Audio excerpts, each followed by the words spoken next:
like boards, the other things I wasn't thinking about.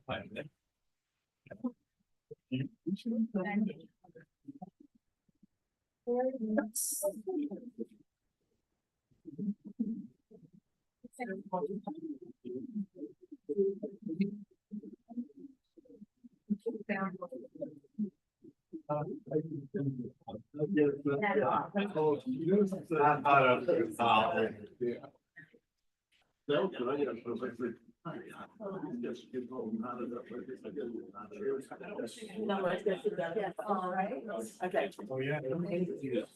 We're live. Yep. Okay.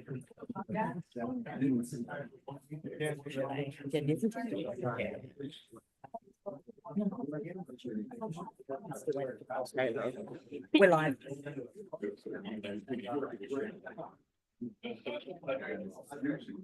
Want me to just walk up and tell him? Oh, here. Okay. So I didn't say that. Could you go on? Okay.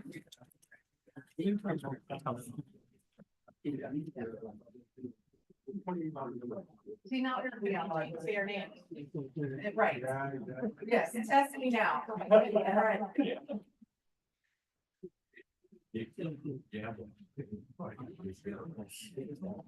I didn't bring a notebook. Oh, well. I got plenty of paper here. There are notebooks back there. I think we've got like a couple back there. There's like there's a couple of spare ones back there. If you want.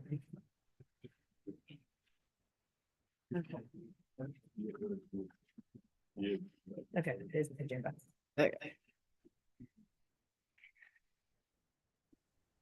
I am getting the thumbs up from the secretary that we are live. So good morning to all attending the RTA's meeting of the Board of Directors. I want to review a few guidelines for our meeting today. For the members who are in person, please turn your microphones on when you wish to speak and off when you are done, so we limit the microphones to one at a time. And I'll call on you if you have questions or comments, if you're here in person. For those calling in remotely, keep your audio on mute as much as possible to minimize the background noise, which may impair the recording of our meeting this morning. When you have a question or comment, if you're remote, please raise your virtual hand. You've gotten good at that over the last few years, and the board secretary will call on board members who have raised their hand one at a time. When she calls your hand, if you can, if you're remote, try to remember to unmute yourself before you speak. With that said, I will now officially call the meeting of the Board of Directors of the Regional Transportation Authority to order. And will everybody in the audience please rise for the Pledge of Allegiance? Pledge of Allegiance to the flag of the United States of America, and to the republic for which it stands, one nation, under God, indivisible, with liberty and justice for all.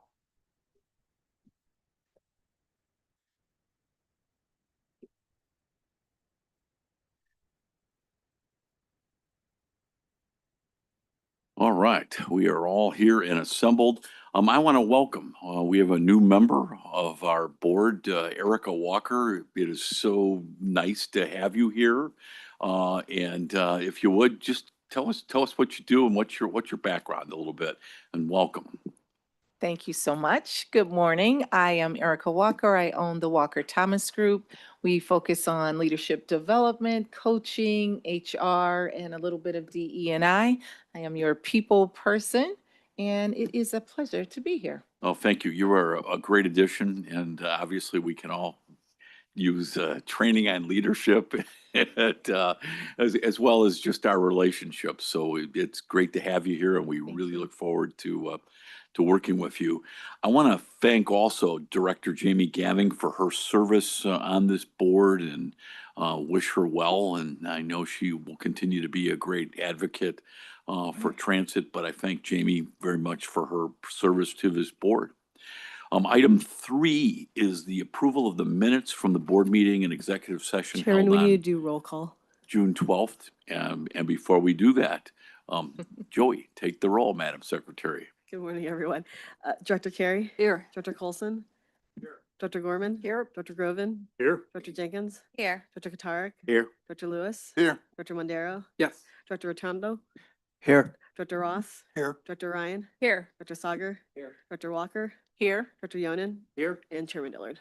Present. Yeah, 15 present. Got so excited to welcome Director Walker that we needed to take that, what I call the roll call for attendance, which lets us know if we have a quorum, and obviously we do, as always. I want to thank, as always, this board has basically almost always had perfect attendance.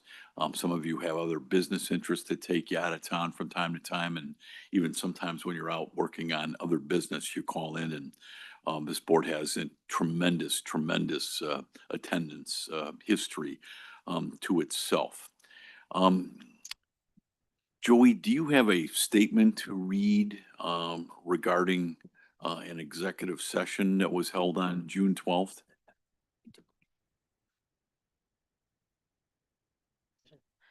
Yes. As required under the Illinois Open Meetings Act, 5 ILCS 120/2.06D, the Board of Directors met and determined that the need for confidentiality still exists as to all the remaining closed executive session meeting minutes. Based on its review, the board reached consensus that there are no meeting minutes to release at this time. The board also approved the destruction of the verbatim recordings from executive session meetings between June 2023 and December 2023. Great, thank you. With that, any comments or corrections to our minutes from June 12th? Seeing none, if not, how about a motion in a second that we approve these? Dr. Sagar moves that we approve, seconded by Director Groven. We approve the minutes from June 12th. And Madam Secretary, please take the roll. Dr. Carey, Aye. Dr. Colson, Dr. Gorman, Aye. Dr. Groven, Aye. Dr. Jenkins, Aye. Dr. Katarek, Aye. Dr. Lewis, Yes. Dr. Mondero, Yes. Dr. Rotundo, Yes. Dr. Ross, Yes. Dr. Ryan, Yes. Dr. Sagar, Yes. Dr. Walker, Yes. Dr. Yonan, Aye. Chairman Dillard. Present, yes. 15 ayes. And our minutes are approved in item 3. Item 4 is the public comments segment of the meeting. Any comments received now will be read into the record by the board secretary. Did we have any come in from a We written have standpoint? no written comments. Excellent. There are 4 people that I know of that wish to speak today. And the first is our longtime friend, Audrey Wennick. Audrey, come on up. Thank you. Thanks for being here.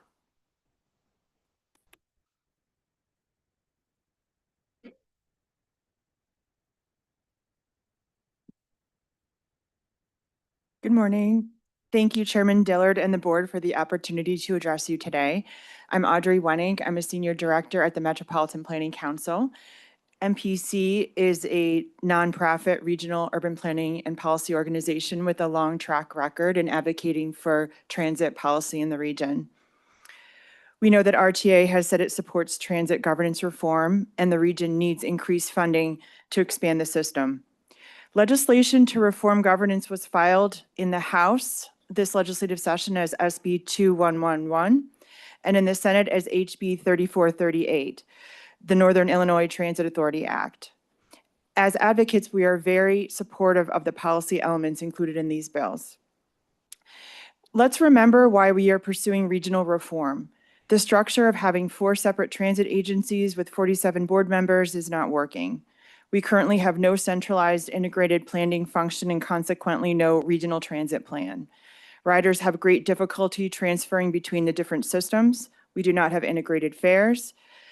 The one-day system pass that was just released is not intuitive. Riders have lost confidence in the system and many have abandoned it. At the same time, we need people to want to ride transit more than ever for the climate, for the economy, and so households have affordable transportation. I certainly don't want to live in Chicago anymore if there's no transit. That's one of the reasons I moved here. The NETA proposal is tremendously exciting and represents major reform designed to address the shortcomings of our current structure.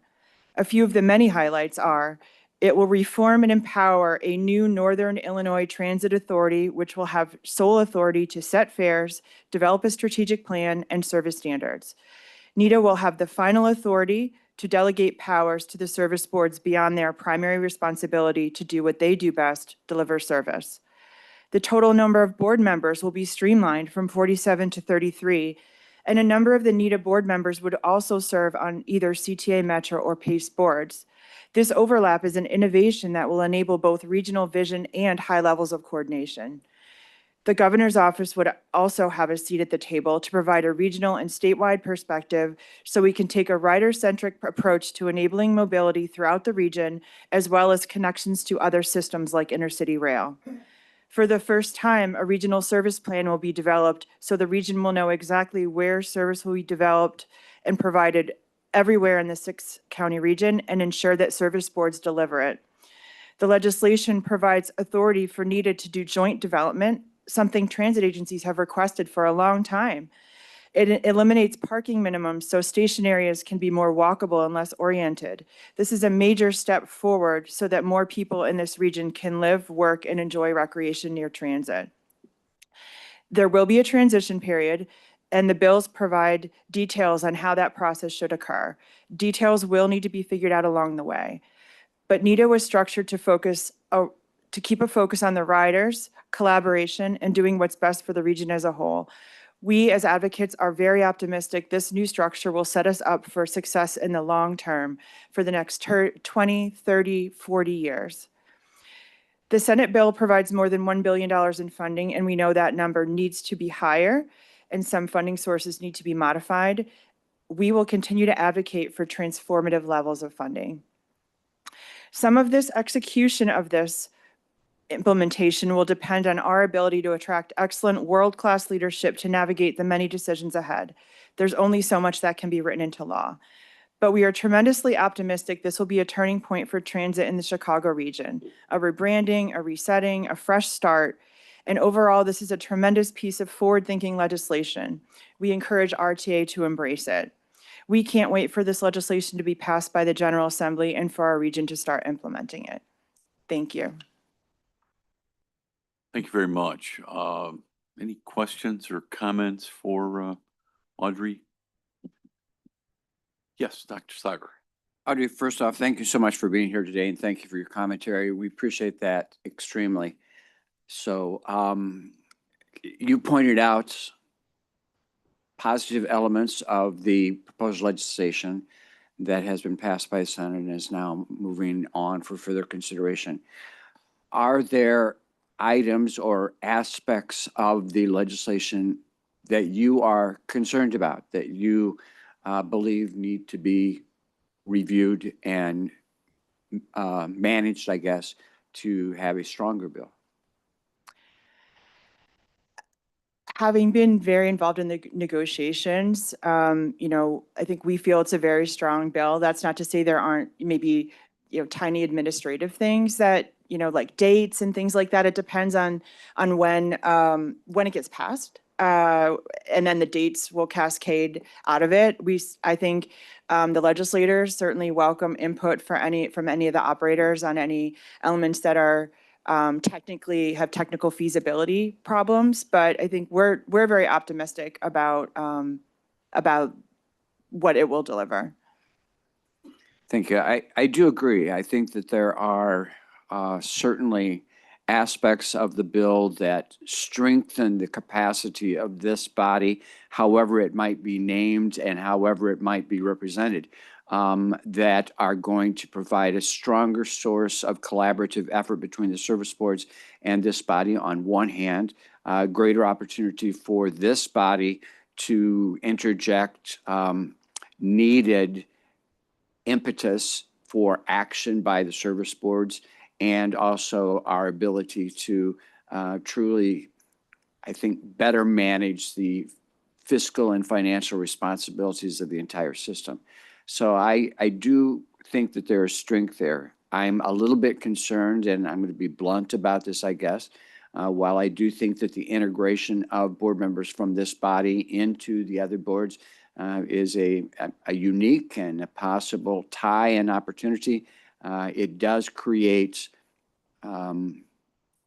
additional requirements or time from members of this body, however that is named, to serve on the other service boards as well. And so I'm hoping, beyond hope, that there will be individuals out there who are willing to do just that, to commit a greater amount of time to the entirety of the system. So that's something I think we have to think about a little bit. And I trust and I hope, Chairman, that individuals of the nature that are on this body right now, who are extremely dedicated to transit and to fiscally strong management overall, are willing to put in the time and the effort to serve on two boards and to do that with a sense of enthusiasm and excitement to lead us into the future. I'm not going to say anything about pay, although I think that's an element. Thank you, Doctor. Any other questions or comments?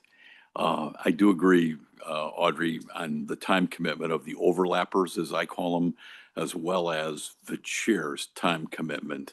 That's something I think we need to think about. I just want to make it clear, the RTA is always, don't confuse us with necessarily the service boards. We have always been for meaningful reform, and look forward to, the continuation of working with you and the legislators on whatever will be the final outcome with respect to governance. So thank you. Thank you very much for your advocacy.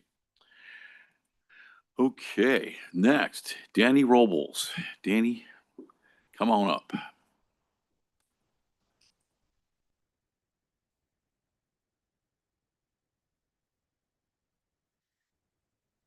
Good morning, Chairman Dillard and members of the RTA Board. My name is Danny Robles. I am the Legislative Director with the Illinois Environmental Council and a co-chair in the Illinois Clean Jobs Coalition Clean and Equitable Transportation Campaign. I come before you today to speak on the environmental benefits of HB 3438 and SB 2111, the bills that would transform public transit in Illinois. Illinois transportation sector produces more climate warming greenhouse gas emissions, or GHGs, than the power, residential, and industrial sectors. GHG emissions create unstable climate conditions and pollute the air we breathe. These emissions are particularly harmful to low-income Black and Brown communities that are already overburdened with industrial pollution. The climate crisis is real, and it's here. We're experiencing more extreme heat, hazardous air quality conditions, and flooding than ever before, and these issues impact our health and our economy every single day, and that is why we are working to advance transportation policies that help Illinois reduce emissions and continue to lead on climate. And one of the fastest ways to combat climate change and promote healthier air quality is by having a robust and dependable public transit system. The more reliable, safe, and accessible buses and trains in operations taking people to key destinations for work, healthcare, education, and entertainment, the less people will have to rely on personal vehicles to get around. And this allows for less congestions on the roads and allows for other vehicles to move faster, reducing idling. Public transit and related infrastructure is essential to improve conditions for our state to meet our climate goals. The legislation introduced this spring, HB 3438 in the Senate and SB 2111 in the House, will take long overdue steps to ensure transit agencies deliver a coordinated and cost-efficient regional transit agent service that is focused on travel needs for riders. It will ensure that transit supportive development can help create more vibrant, walkable transit station areas and corridors, increasing house affordability. The reforms in HB 3438 and 2111, coupled with $1.5 billion in annual investment in transit, will make sure that Illinoisans have access to safe and reliable and affordable transit for generations to come. It took a lot of hard work to reach consensus on these reforms, and while we have more work to do to land the final legislative package, we believe a total transformation of the transit sector is possible if we work together. We've been consistently coming to the table together for months to ensure million Illinoisans who rely on public transit daily can do so more affordably and reliably than ever before, and that the 15,000 workers who are employed by CTA, MetroPace, and RTA can continue to work good-paying jobs that provide essential services for our region. We are committed to continue to do the work with RTA, legislators, and other stakeholders this summer and into the fall if needed to get this done. Our transit system, our communities, and our climate are counting on it. Thank you, Mr. Rolls. Anybody have any questions for Danny while he's here? Thank you very much. We appreciate, you're always a welcome visitor here. And I always tell anybody that listens, if you care about climate, we are in the transportation, mass transit area, a very, very small emitter, even though we move 1.2 million riders a day. Only 2 to 3% of the greenhouse gas emissions come from mass transit. Most come from automobiles. So we'll sing your praises and do your work that way too. But ride transit if you care about the environment. Thank you very much, Danny. Just want to add before I call up the next one, Audrey, you're still here. Thank you. We do have, and we'll have a little test today, Audrey, on the ad hoc committee, which will hopefully be approved and meet later on the overlap concept. As we've invited the chairs of the 3 service boards to be part of our ad hoc committee process. So it'll be interesting to see sort of how that works in practice. But I just want to make sure that, that folks know of the collaboration that's going to take place on the ad hoc committee. It'll be an interesting concept to have the service board people sit at the table, chairman, with us as we work through how we're going to deal with our fiscal cliff. Next, Larry Dean. Larry, are you here? Come on up, sir. Welcome.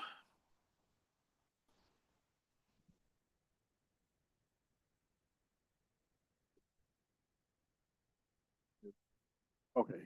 Good morning, everybody. Morning. Good morning, Chair and Board. My name is Larry Dean. I'm an economic justice organizer at Access Living. Access Living is a disability policy and advocacy organization that fights on the behalf of the rights for the disabled. I'm coming today to advocate for the RAP and TAP program, which is a rideshare program that essentially subsidizes rides for people who are PACE impaired transit riders. Currently, there are changes to be made to the RAP TAP program that would limit those rides to 30 rides per month. This change would harm people with disabilities who rely on it every day to get to work, to school, to their healthcare appointments, and to other important things in their lives. During recent community discussions with transportation representatives about the fiscal cliff and its impact to our transportation services, there was almost no concrete solution presented about how the RAP TAP program was going to be preserved in its current form. Instead of talking about how to strengthen and expand our critical disability services, the conversation seemed to focus only on cuts to the program. It feels like disability services are the first thing on the chopping block, and that sends a painful message to our community. We are especially concerned about how little attention has been given to the real-life consequences that limiting or restricting the RAP and TAP program would have on people with disabilities. Cutting back on these programs doesn't just hurt individuals, it undermines access to employment, healthcare, community, and independence. That loss of access and participation affects the entire region, not just disabled riders. Instead, we urge you to look at making the system more accessible for everyone, investing in accessibility and expanding options like the RAP and TAP program, or to just keep it in its form that's already. It's for the long-term fiscal strategy. It helps more people use the system, it strengthens ridership, and it benefits the financial health of the transit network as a whole. We want to emphasize how important and appreciated the RAP and TAP program is to us. In contrast, paratransit, which many people can't use because the qualification is based on functional use of fixed route systems, the RAP and TAP offers practical flexibility and dignity. That is why it has become so popular and useful for many in the disability community. While paratransit must be funded under the ADA, programs like RAP and TAP go beyond the minimum requirements to truly support inclusion and equity. We are asking the RTA board not to treat RAP and TAP as an extra that can be cut when times get difficult. Instead, protect and strengthen it as a vital part of a more equitable, accessible, and financially sustainable transit system for everyone. Thank you. Thank you very much, Larry. Any comments or questions?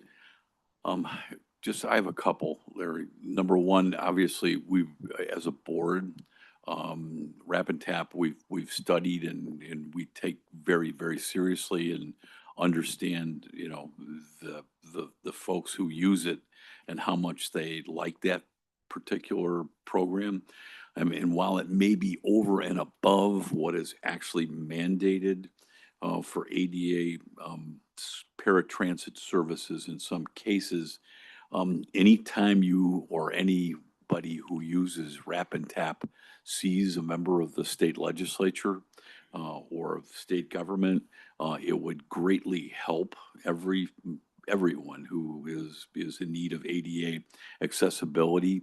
If the state would do more than cover just 4% of that mandate, for us, it's a massive hundreds of $1 million unfunded mandate from Springfield. And I take the ADA services that we provide very, very, very seriously. It's one of the most, if not the most important thing that we do.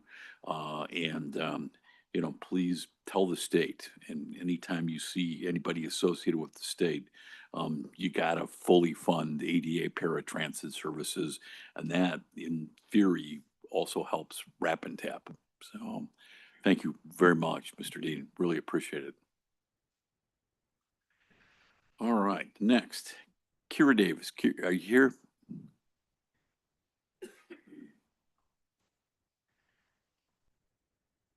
Hi, Miss Davis. I rode up on the elevator with you. I should have introduced myself to you. Buddy. You, Okay, bear with me. thank you for being here. Thank you. I'm short, sorry. Hi, everybody. Greetings. My name is Kiera. Uh, Hi, Mr. Chairman. Um, can I just go by what I'm saying? I'm here to ask for y'all not to cut the aid and tap benefits because I have 3 different disabilities, but also I also been in 3 accidents. So sometimes it pays to run late or they miss me, whatever, I could be in pain and I need to go home. So I know it's a big budget, and I know that you have to cut somewhere, but I ask this, please be reasonable because some of us in physical pain, some of us can't hardly stand up, some of us are visually impaired. So just look at it like, okay, make it. And I'm an advocate too, so I'll go into the community so I understand it, but just bear with us, like at the end of the day, because we need this, you know. And not even that, sometimes pays run late, and sometimes, they have a stop, like in the suburbs, they have a stop, and how we supposed to get home, you know what I'm saying? Like, it's a safety hazard, stuff happens. Think about y'all, y'all disabled family members, but y'all want them to be by themselves. It's a safety hazard. I don't have transportation like that, and it's the only transportation I do have is paid, so, or they took, that's all I'm saying. But yeah, Thank you. No, that's very helpful. How many times a month do you think you use Rapid Tap? well, I'm gonna be honest. They took that from me, so now I just do pace, and I use pace like maybe like 4 to 3 days out of a week, not including the weekend because I'm an advocate. So I'm always in the community doing something. But when Excellent. you did use it, how often? I used it like maybe like 4. It just depends on the week. Okay. And sometimes I have to go to doctor's appointments, so it's like, pays be running late, so I have to, take a Uber because I be in pain. Especially as a woman, you be so much in hurting with ovulation and all that other stuff. It's painful, and by me being in 3 accidents, it's really painful. Got it. No, thank you. thank you both for being here. We really appreciate your time and your input and telling us about your situation. So thank you very much. Thank you. Item 5 is the Executive Director's Report. Leanne, it's all yours. Good morning, board members. I'm going to start by just kind of briefly outlining the process that we've laid out, the board essentially has laid out, and sort of to set forward sort of our approach to transparently and accurately managing the development of the 2026 budget, given the fiscal cliff that we're facing.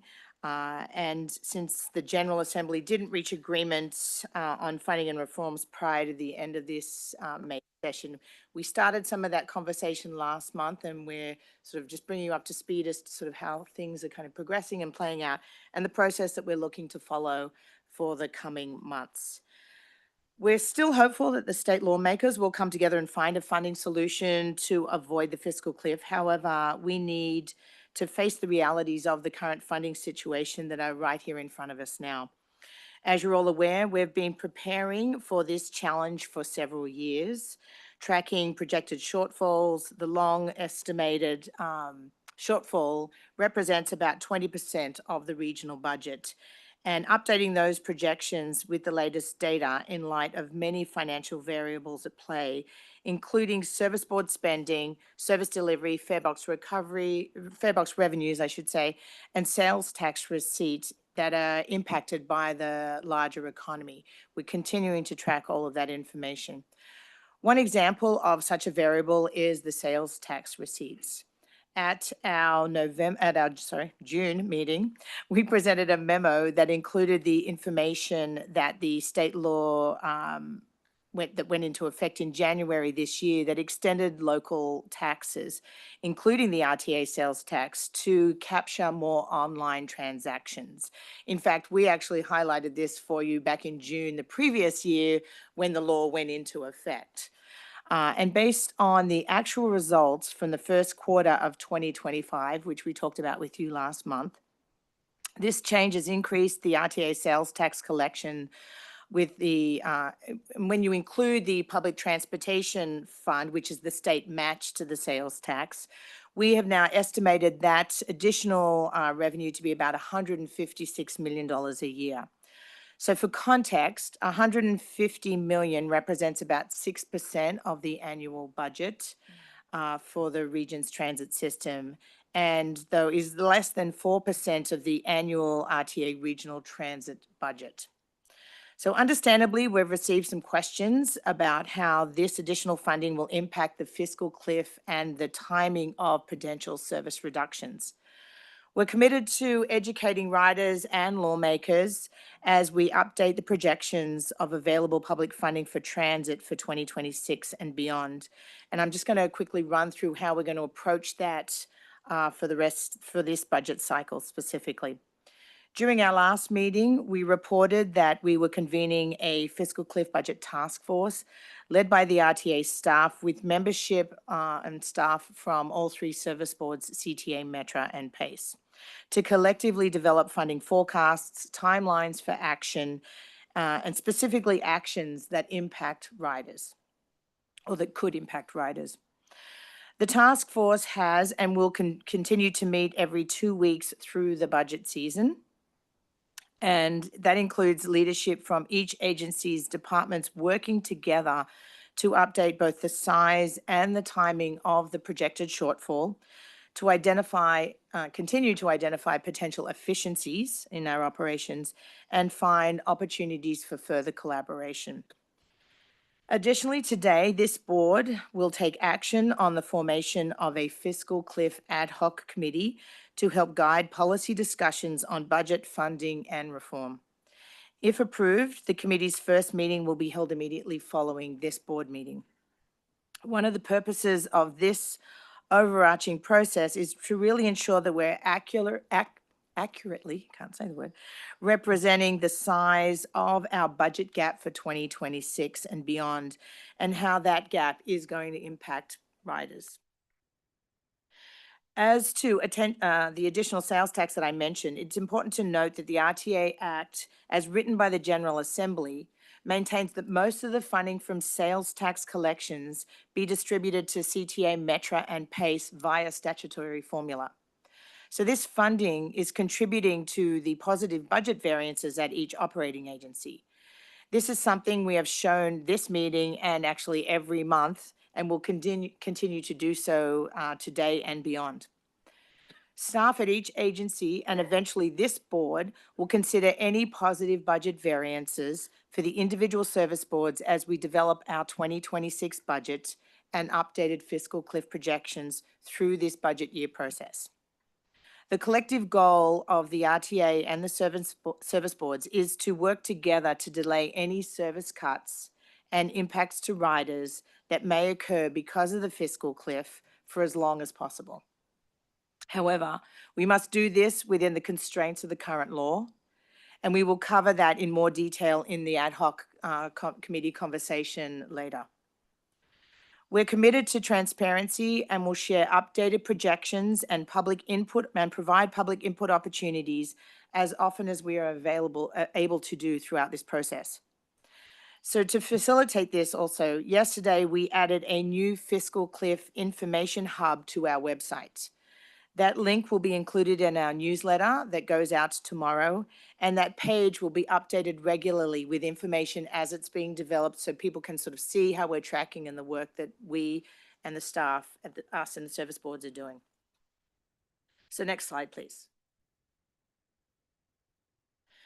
Rob's going to cover the state legislative update when he presents in a couple of moments. So I'm just going to stick to a quick update on the federal status in this discussion here. On July 4th, President Trump signed the federal budget reconciliation bill into law. The final legislation did not include any major provisions affecting public transit systems. The RTA and transit agencies, though, did organize against draft provisions that have been eliminated that could have eliminated the transit commuter benefit programs, weakened agencies' bonding authorities, and cut into the proportion of highway trust fund dollars going to public transit. Our government affairs staff will continue to stress the importance of maintaining and growing the share of the highway trust funds allocated to transit infrastructure as discussions around the next federal transportation reauthorization bill really are starting to get underway. On July 13, the Transportation, Housing and Urban Development, or the THUD group, and related agencies, the THUD's Appropriation Subcommittee released its draft appropriations resolution that would make significant cuts to public transportation, passenger rail, and other U.S. Department of Transportation programs. In this draft, the Capital Investment Grant Program, which our operators rely heavily on, those fund sort of major new transit routes and extensions across the country is proposed to be cut by 57%. Funding is also cut for the Bus and Bus Facilities Competitive Grant Program, the Low and No Emission Bus Grant Program, and better utilizing investments to leverage development or the build grants. The draft includes community project and earmark funding, though, for 12 transit projects in our region totaling over 12 million. So it's a bit of a sort of a mixed bag proposal, but we're continuing to work not just locally on this, but with our national partners as well as those conversations continue. Shortly before the draft was released, APTA sent congressional budget leaders a letter urging full funding for public transportation at levels authorized in the IIJA, which is the Infrastructure Investment and Jobs Act. The Senate will release their own draft in the coming weeks, and staff will continue to work, as I noted, with our statewide partners to urge for the Illinois delegation to continue to fully support full funding for transit in our region. So next slide. Looking at today's agenda, we'll begin with some monthly financial results. Then we're going to share some information from our peer regions and agencies and how they are specifically navigating their fiscal cliffs. I recently attended APTA's rail conference and can tell you that the long-term funding challenges and fiscal cliff solutions continue to really be a key challenge across the country for all transit leaders and specifically for the larger big transit systems across the country. We'll continue to, after that, we will provide you with information presentation that broadly analyzes the Sustainable Transit and Northern Illinois Act. That is essentially the Senate bill that passed in the House, that was not that passed in the Senate, I should say, and was not taken up by the House in the last days of the General Assembly. You heard some public comment about that already. This legislation, unlike the Metropolitan Mobility Act or the United We Move bill, has not been widely reviewed publicly or subject to broad public input. And as this board had asked, and we believe it's appropriate to begin that conversation and provide you with a forum for some of that discussion for both this body as well as for riders and residents generally across the region. We'll then ask for your vote on the formation of the Fiscal Cliff Ad Hoc Committee, as well as the appointment of an RTA Pension Board Trustee and the approval of some travel expense reimbursements. Once approved, the Ad Hoc Committee, as I noted earlier, will meet after this meeting concludes. And I will also note that if anyone is looking to participate virtually and members of the public, this will be available on YouTube Live or as a recording once the ad hoc committee concludes, meeting all the requirements of Open Meetings Act. There'll be a separate link available to watch this meeting. You can find anyone who's listening in and is interested, they can find that information also on the RTA website meeting materials page. So with that, Mr. Chairman, I will turn it back to you. Thank you very much. Any questions or comments for Leanne at this part of her meeting or presentation? Michael Lewis. Director Lewis. Leanne, just one quick question. You mentioned there will be a comparison of the physical cliffs at other transit agencies across the country that we'll discuss. Ours is prompted uniquely by our circumstances. Is there anything that's across the board prompting all transit agencies to have a fiscal cliff initiative, or is it just, kind of coincidental? No, our situation is actually not unique. I mean, most of the transit agencies in the country are facing their cliff because of the very exact reasons we're facing it. That primarily the core reasons is they've run out, and we're actually behind the curve in a good way because we have more monies. Our cliff is hitting much later than many of our peers around the country. So it's not unique. We probably the uniqueness of our circumstance is that the legislature hasn't acted yet. And as noted many times by the chairman and many others, that, the state's share and the state's contribution towards public transportation in our region is really essentially the lowest in the country. So that's probably the uniqueness of our situation, but I'll save the rest for when you hear the full descriptions, and what you'll hear is actually a lot of similarities from why our fiscal cliff, between our fiscal cliff and others. Director Carey. Leanne, you were talking about, we've seen in the press some questions about why is RTA still talking about $760 million when it's commonly known that there's this additional sales tax, and we know that there might be will be other factors also. So this new page on the website, I guess I have two questions. How much is that going to educate people out there that we're well aware of that number will change? Yeah, I think absolutely that is the sole intention of that website, is to maintain that transparency, track the information, the data, and the progress we're making on that. I think as you hear through the rest of this meeting and into the ad hoc discussion, we can start, we're at sort of the point of identifying what the known revenues are into the system, but the cliff is made up of a complexity of factors, right, that I noted. So revenues is one piece of it, but ridership, service boards expenses, those timelines all have to factor in. So that's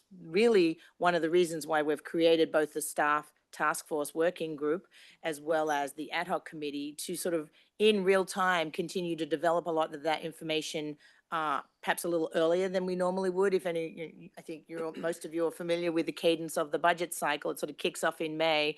You approve funding marks in the August-September timeframe, which sort of sets the estimated expenses for the region, and then that's handed off to the service boards. You don't actually have the benefit of really even knowing what their budgets look like to sort of finalize the regional kind of status and fiscal cliff until sort of that September, October timeframe.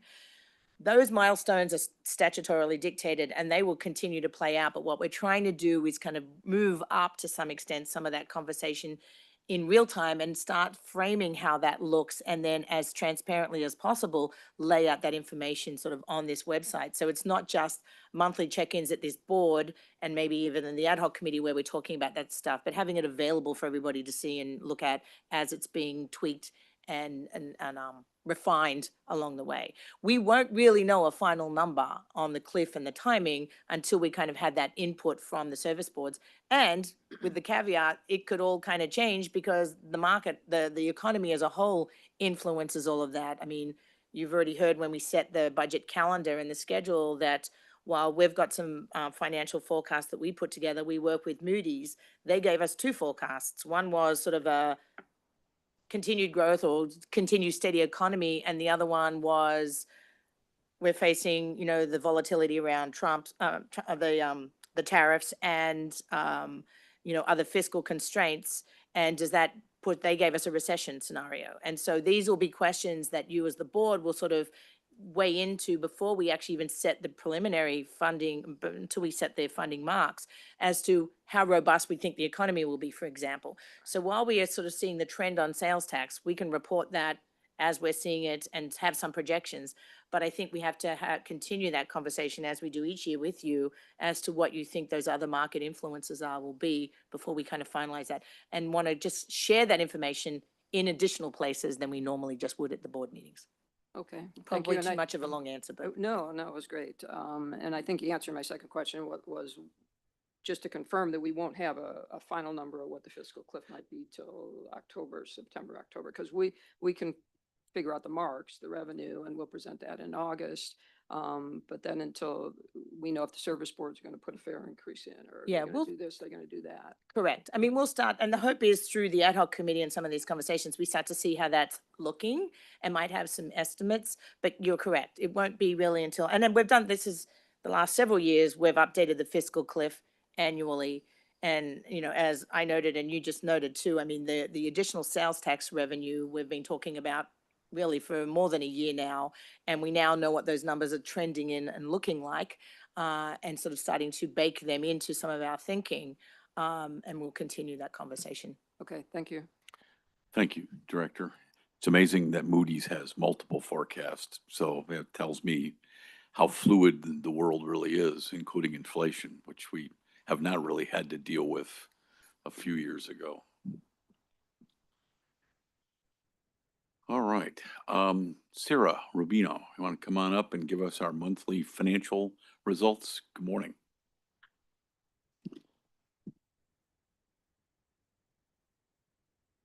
Hey, good morning, Mr. Chairman and directors. I'm Sarah Rubino, Principal Analyst, and this will be a brief update on the financial results of the service boards now through May.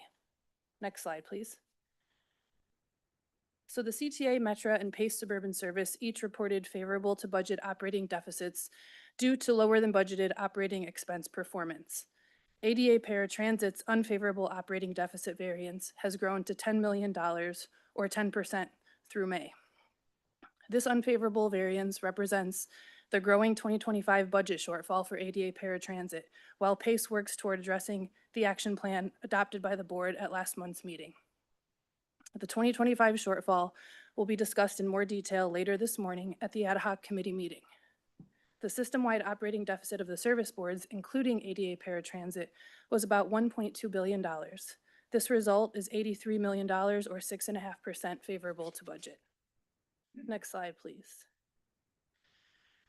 As a region through May, we've now used $2.8 billion, or 78% of the total COVID relief funding allocated to the system.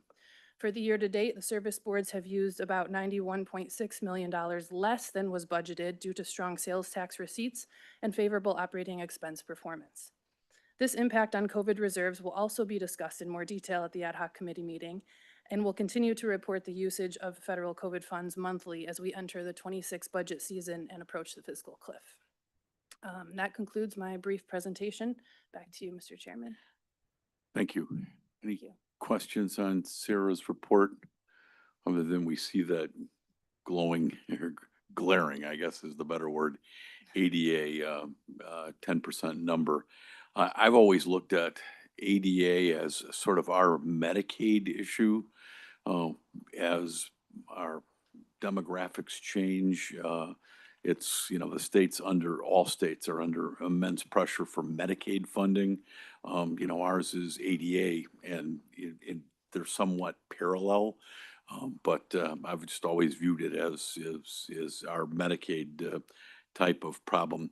And just before you leave, Sarah, to piggyback on what Director Lewis said, we have, with the direction of this board and the strong direction of our staff, and it's to the service board's credit, we have managed our federal monies probably better than any other urban area in Chicago.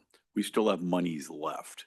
And we have done a better job, I think, than many cities in the stewardship of that money, or we would be facing a much bigger crisis than we are today. So we have managed our federal monies very, very well. For those of you who have been here a while, you remember we were worried about clawbacks from the federal government on those funds, but once we determined that they wouldn't get clawed back, we have, really preserved, and the credit goes to the management of CTA, Metra, and PACE on how they've managed those monies, so that we have as much time as we can to know what the fiscal cliff Director Carey is really going to be, and to give our policymakers as much time as they need to make wise policy decisions, working with and with Audrey and MPC and others. So we've managed our monies, I believe, better than most urban areas. So thank you.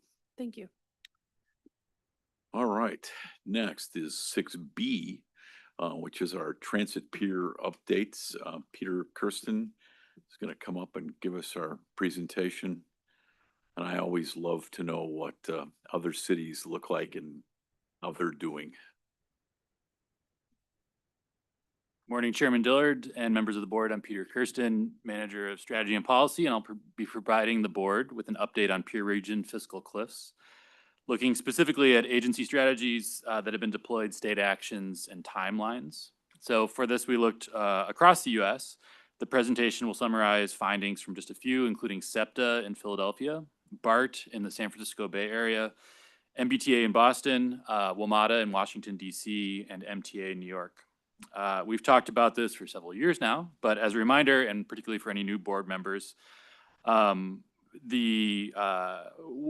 happening here in the RTA region with the RTA and the service boards is similar to what agencies across the U.S. are experiencing. Funding shortfalls as a result of changes in how people ride, work from home, changing mobility patterns being a really big contributor here.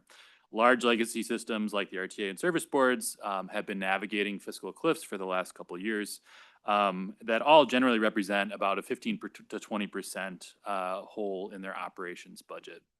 Go ahead to the next slide. So looking first at SEPTA, serving the Philadelphia region, SEPTA is going off the cliff this year. Their fiscal cliff is currently projected at about $240 million. This is already after adopting a budget that included a 20% service cut and a 21.5% fare increase last year. Some of those impacts were halted by a $153 million in one-time infusion of operating funds coming from their governor, Governor Shapiro, and it was done by flexing highway funds to transit. The adopted FY26 budget includes a 45% service cut, 21.5% fare increase, both of those being phased in beginning in August of this year. The state of Pennsylvania delayed the fiscal cliff with temporary funding, but the cliff is here now, and absent any last-minute action, riders and the Philly region will begin experiencing the dramatic impacts in a few weeks, and things will get worse into 2026. Next slide. Next up is BART. BART is the regional rail operator serving the San Francisco Bay Area in California. Their current cliff started small in 2024, but will balloon to over $500 million by 2026. In 2024, the state of California provided $5.1 billion in one-time funding to all transit operators across the state. This provided temporary relief for BART and other operators. BART has also seen slower ridership recovery than many of its national peers, lowering operating revenues generated through fares and kind of worsening the problem.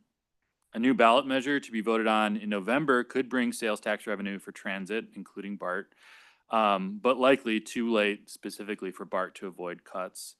Additionally, Governor Newsom signed a $750 million zero interest loan for all Bay Area transit operators as a funding bridge if that sales tax initiative passes. But still, given the timing and the scope of BART's problems, it's unlikely that they will not experience significant service cuts in the short term. Next slide. So then looking at MBTA in Boston, the Boston region is approaching about a 700 million fiscal cliff beginning in 2027. In 2020, MBTA cut and reduced service across modes, having already expended COVID relief funding. So in some ways, MBTA actually already has gone off their cliff.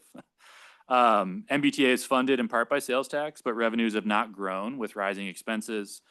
A state task force recommended fair share revenue to fund MBTA operations. The Fair Share Amendment amends the state constitution to levy an additional 4% tax on income exceeding $1 million. The resulting revenue can only be used for public education and transportation. The tax increase is expected to generate around $2 billion a year, with a portion of that going to support MBTA operations. But the distribution of fair share revenue is still approved on an annual basis. So MBTA's budget certainty at this point only extends through 2026, but their picture is looking a little bit more optimistic than some at the moment. Next slide. WMATA, serving the Washington, D.C. region, had a fiscal cliff projected at $750 million beginning in 2024. The agency's FY25 budget included phased service cuts, 12.5% fare increase, that also included expanded reduced fare programs. So they increased fares, but opened up reduced fares to more people. And $95 million in savings and efficiencies that were actually realized over 2 years. The agency received $463 million from DC, Maryland, and Virginia governments in April of 2024, preventing the budget deficit in short and allowing the agency to fund full service, although other elements such as the fare increase have stayed in place. Currently, their cliff is projected to be in 2028 as the DC region pursues long-term funding stability. Next slide. So then lastly, looking at MTA in New York, their cliff hit in 2023. At the time, it was projected a deficit of $600 million and then growing in future years. The state and city of New York acted quickly, increasing the payroll mobility tax, and the city increasing funding of its paratransit operations that MTA provides.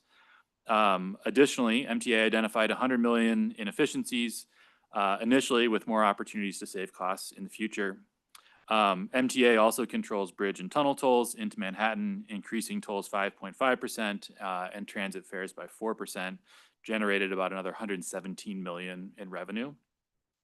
Lastly, the MTA has implemented the long-awaited congestion pricing program, which we've shared about with the board previously.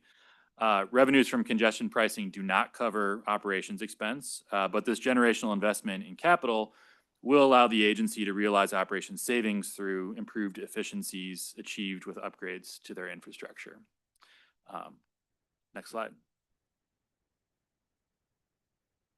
So kind of wrapping it up with key findings, as Chairman Dillard was saying, Chicago has stretched COVID relief funds further than most peers nationally. Every peer we're covering today has expended all of their remaining relief funds. All of the peers we looked at have received some sort of stopgap funding action from their state and region, coming in a variety of formats. Illinois kind of stands out for not having acted so far. Only one state and region is on stable footing for operations revenue, MTA New York. Other states will require future legislation to provide long-term funding to their transit system. But obviously all peers here have elements that we can learn from and take forward. Lastly, RTA and state of Illinois are unique in that while peers represent a variety of governance models, from centralized systems like the MBTA to a single mode agency like BART, none of these peer states and regions are tacking major governance reform to their funding crisis.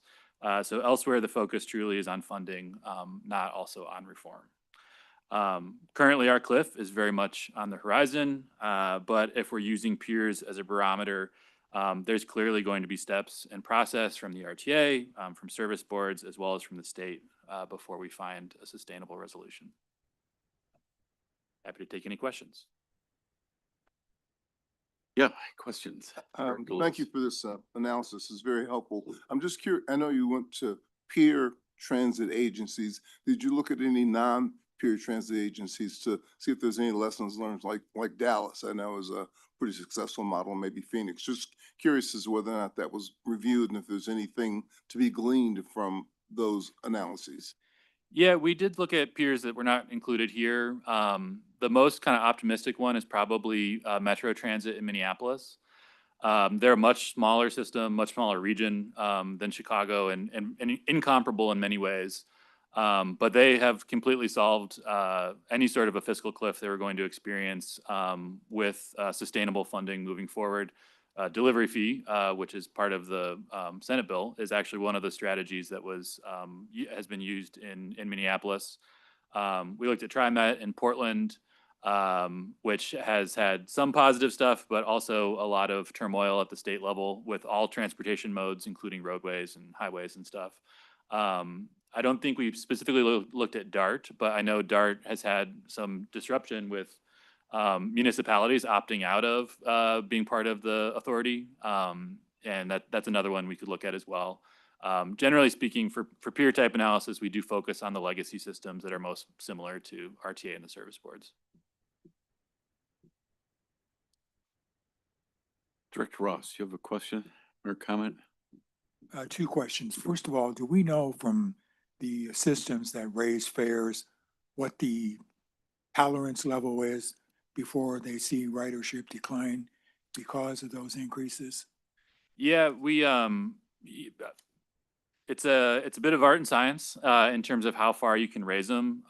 We have looked at other systems that have raised fares recently, and there's quite a few in the list that we've included here that have seen them. I think generally speaking, like the 10% to 12% level, any sort of gains you're going to achieve in added revenue, you might end up breaking even in lost ridership. So a really dramatic and fare increase, like things that are being implemented by SEPTA in Philadelphia, may have negative impacts on revenue of driving people away by making transit more unaffordable. So yeah, I think that 10 to 15 or 12% range is generally kind of seen as a threshold where the impacts might be muted beyond that. Okay, and my second question, from the list of peers that you provided here, where do we stand in terms of operational budget ranked against these peers? Are we the largest? MTA is significantly larger than any other operator in the United States and it's just kind of almost incomparable in some ways, given the size and scope. RTA region taken as a whole, so when you count all three service boards in the RTA, would be the second biggest in the United States. MBTA and SEPTA are kind of similar in that they have comparable modes to the RTA region, but significantly smaller in the total number of hours operated on an annual basis. Thank you. Yep. Director Colson or any, Dr. Sager? Just a quick question. When you're looking at SEPTA, just want to make sure that I'm understanding this. They had a budget which included a 21.5% fare increase in this fiscal year. And then they're looking at an additional 21.5% increase next year. So those are on top of each other. Is that correct? The increase in the first year, I believe, was mostly halted by the one-time infusion of funding from the state. And then they're kind of back at it again with even bigger cuts and bigger increases in this year. All right. So it's not additive. That would be a total increase from where they started. Thank you. And Brian, 45% 5% service cuts in Philadelphia. Right. It's unfathomable. Absolutely. Director Clark. Thanks so much for the presentation. I think there's a lot to learn from here, and a couple themes that I think I'm taking away from peers and how they're living through this that may be relevant to us is first is how much there's road funding or funding from automobiles that are helping support the operations of transit. That SEPTA case in particular that you brought out actually saved them time from a shift over to transit temporarily. So their cliff could have been even sooner. The second is the fare increases that Director Ross brought out. I think all of them had done that. The third is the efficiency piece, which I have a little question about. The efficiency, do you know, and my sort of watching of this myself is that these other peers had gotten way ahead of us on broadcasting the efficiencies of what they could do to sort of, tamp down the pressure of the fiscal cliff. Do you have any idea of like when they had a formal process and how much of that process, what did that process look like? Did they use consultants? I know that SEPTA in particular had a really big long-term sort of efficiency effort. We had Randy Clark here for the RTA event. They talked about their efforts. I think all of those had outside support. Yeah, I can't speak to specifically whether they hired consultants. I would point to two things that I think are different in how this has played out here. One is historically the service boards are really efficient. Like you stack up CTA against WMATA, that would be the more appropriate comparison would just be CTA versus WMATA. And pretty much on every metric that we've measured for years as part of the sub-regional reporting, CTA is very efficient. They run a really tight ship. Some of that is baked into how we're organized and recovery ratio and things like that. So everyone's starting at a different point, and I think that's a really important element of it. And then the other piece is timing. All of these agencies that we highlighted here have faced these cliffs, have already gone off, or are in a much more imminent place than we have been over the last 2 years. And I think that's obviously advanced the efficiencies discussion as a reflection there. I think this, kind of where we concluded here is the cliff is on the horizon. There's a lot of pieces that are going to be part of this, and efficiencies will certainly be part of that conversation now. I think it's certainly something we can't overdo. I think it's really a critical and essential part of the success down in Springfield of broadcasting that as much as we can, perhaps putting some of the work that we have done with the service boards on the new website that Leanne mentioned, and really following those savings so that you can hold it accountable. But also looking at those peers and what that consultant outside help may have benefited from that we haven't done here yet. The second piece is something that the chairman and I talked about is SEPTA and New York both had a really good analysis of how much spend they have across the state. And we brought this up in the last board meeting and thank the chairman for his support in us doing that. Have we made progress in us telling that story of how much spend, the billions of dollars that we spend both capital and services for CTA MetroPace and us here, and what that looks like throughout the state? I think that was a really important story that SEPTA and the MTA have been able to tell. Can you speak to that? Yes, we've started that analysis and we have identified already some examples on the spend. Off the top of my head, I don't have it in front of me. Thank you. Alex got some, probably a bit more. Hi, members of the board. Yeah, we did pull some of those examples after the chairman discussed it. For example, Metra has purchasing locomotives. Most of the work is happening in locations like LaGrange and Galesburg. Gallagher Asphalt is providing Metra parking lots with plants in Joliet and downstate. Global Display Solutions in Rockford is providing LCD screens for Metra. The right-of-way equipment, there are several examples, Rockford, Paces Salt Shed in Princeville.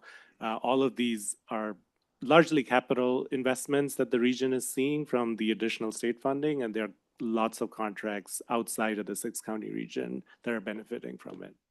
That's one of the things that's on I have my notes here for the ad hoc committee later today. And I just want to know, I'm going to tell each of the 3 service board chairs Want to know your vendors. It's easy. Just who's got an Illinois zip code and what are you buying from these people in Pinckneyville or Peoria or Murfreesboro?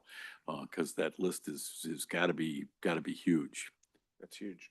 It And really. Chairman, I'll just say the concurrence process on the state funding, we have all of that access because we have the oversight. We don't have as much access on the federal spending side, but on the state funds from the capital bill, we do have that analysis and we'll continue to pull more examples for you. Yeah, I don't know where Pace, for example, buys its tires. Right. Well, where do those come from? It's ironic on WMATA and efficiencies, and I'm with Director Kotarik. I want efficiencies as much as anybody. WMATA started their efficiency study because Virginia and other places were saying, how come you can't be as efficient as Chicago? Look at those numbers in Chicago. Look how efficient Chicago is. And historically, again, we are the most efficient mass transit agency, especially when you look at per mile cost of any system in the country. But I just, when we had the folks in from WMATA, they said, yeah, one of the reasons we did our study is we had policymakers. They were probably legislators saying, how come you can't be as efficient as Chicago?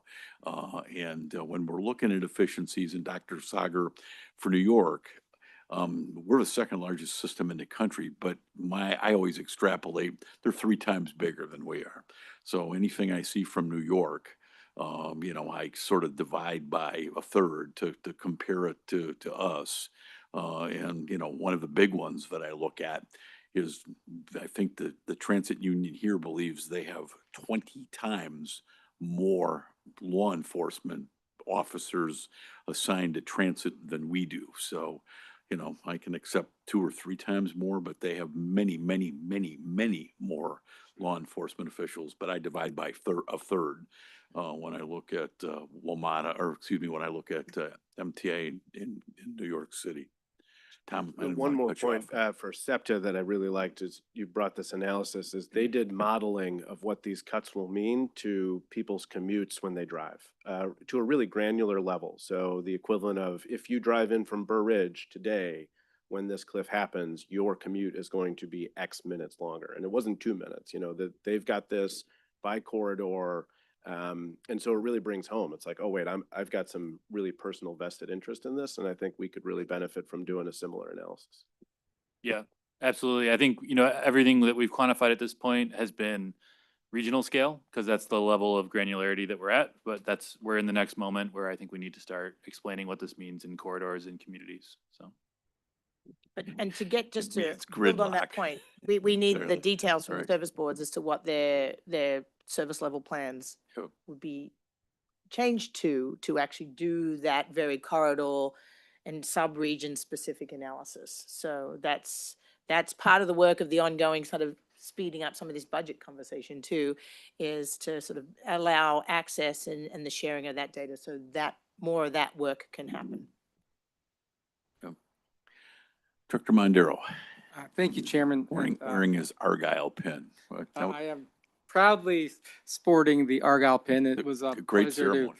see Chairman Dillard at the grand reopening of the CTA Argyle Station. My family moved to Chicago in 1971. We were immigrants from the Philippines, and I've been a regular Red Line Argyle rider since 1971. And it was amazing to learn that the Argyle Station was first built in 1908, and it hadn't been rebuilt in any way until this year, 2025. So a testament to all the hard work of everyone from RTA, CTA, the contractors. I want to give a shout out to Michael Lee, Jacobs Engineering. They were part of the owner's rep for that. But anyway, it was just really special moment to see that with you, Chairman Dillard. But my comment on Peter, your excellent presentation. I last week was helping my wife and I were helping our daughter move to Atlanta. She's starting medical school, so we're proud parents. But everyone that we knew that lives in Atlanta, the first thing that they would say is, "Welcome to the traffic."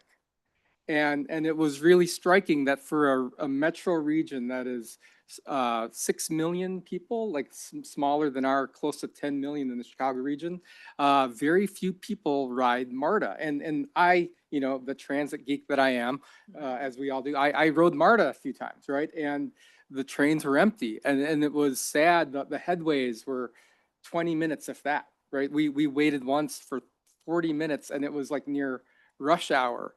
And so that's where, when, if we don't, as a body, persuade the legislature to adequately fund transit, those headways are going to become crazy, and everyone's going to leave transit. And my fear is that our ridership will become that of what MARTA is, right? So excellent work, Peter, in sharing that, Malik, Leanne, and the whole team. But we have to like convince everyone that we're all in this together, that we want to make sure that what I had dinner with Mimi Rodman, who's on the Metro board a few weeks ago, took the Metro out there. The train was packed, you know, getting on at North and Clybourne. The Metro train was packed. My CTA train, it's always packed, right? And that's a beautiful thing, that it's an asset for our community. And we have to remind the general public that that's what it's all about. We keep hearing, like, since I've been on the board from October of 2024, I keep hearing about the excellent work of the three service boards. The fiscal cliff occurred because of post-pandemic ridership changes, but it's still an asset to our Chicagoland community to continue to have that strong public transit in the service levels that it's at, if not even more robust. And that's why we saw New York adequately fund it when they saw the fiscal cliff. I hope and encourage our leaders to continue to do the same. Frequency on an exponential basis is just critical. And it helps with everything, including security. And, you know, we've always showed the reverse side of the fiscal cliff. If we get our $1.5 billion or $1.6 billion, how much more service we can add. And exponentially, it really, really, really, really makes a difference. Even if you don't use our system, you can get in from Burr Ridge a lot faster onto Stevenson. Any other questions, Peter? Always love the comparisons, and you know, one of the beauties of and our staff here is very involved, as Leanne will take over as the helm of the American Public Transportation Association. But not only do we look at cities in the U.S., we look at them internationally as well. So, Director Lewis. This will be quick. Peter, kind of prompted off what Dennis said. In the analysis, which again, as I said, was excellent, there seemed to be a lot of one-time solutions where the legislatures or the elected officials stepped in and provided some support. Was there any key success factor that you identified that got them to act? Because I know we presented information, statistics, we've known about this cliff coming for many years, but was there anything you identified that was a key success factor in getting those legislators or those elected officials to take decisive action to help support transit in terms of the solution?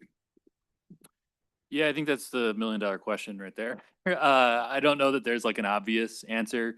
I can say, you know, there are, in specific regions, there are some high-profile elected leaders that really champion transit. Mayor Wu of Boston would be an example, who's really stepped up and pushed for MBTA improvements. In New York, the governor has, you know, kind of held the line on congestion pricing. The state has approved a payroll tax increase. I think that the state of New York really sees the investment that is, and what the MTA does for their whole state, their whole region, for people that don't take transit, for people that drive. Like, it really is the backbone of their economy in many ways. And I think that would be kind of the most important ingredient, is leadership, taking on the challenge. But it varies by state. So. Thank you. Director Jenkins. Hi, good morning. As a piggyback to that, are the legislators fully educated as to these comparables? I mean, this was a great presentation and it was very helpful. And I'm just wondering if it's something like this has been, I don't know if it's a question for Rob, has this been laid out for them the way you just laid it out to us as far as the Yeah, I mean, Rob can probably speak to specifics, but we'd certainly support the government affairs group in being a source of information for elected leaders and their staff at the state. I'll just add, I guess, last year, there was, a year long of hearings, and we and the service boards were basically monthly presenting to the legislative leadership on the Senate side, who were sort of in the front of leading this, providing this and all sorts of other information. Additionally, the series of hearings that Springfield held itself early in the spring, besides just regular being present and available and continuing to have meetings in Springfield. All 4 agencies spent 2 days in Springfield, available with any legislator who wanted to kind of come in for one-on-one briefings on this and everything. A few of them availed themselves of that opportunity. I think just one thing to note, that part of the challenge that has been in the, and we've certainly been available and answered any question that any legislator or any leader has answered. We also put this information on our website. We also do, not weekly, monthly, like every other week newsletters, sort of connecting those to our coalition members and anybody who's signed up for it. So we're trying all ways to sort of push all this information out. One of, I think part of some of the challenges, nobody from transit was actually at the table in some of the negotiations and the conversations. And I think that's sometimes presents a little bit of a challenge in sort of some of that back and forth and like answering information real time, giving an example of this over there. That's how that worked. That's how it didn't work. And that didn't necessarily play out in the actual negotiation of information.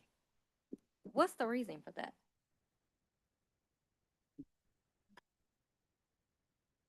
I can't answer that.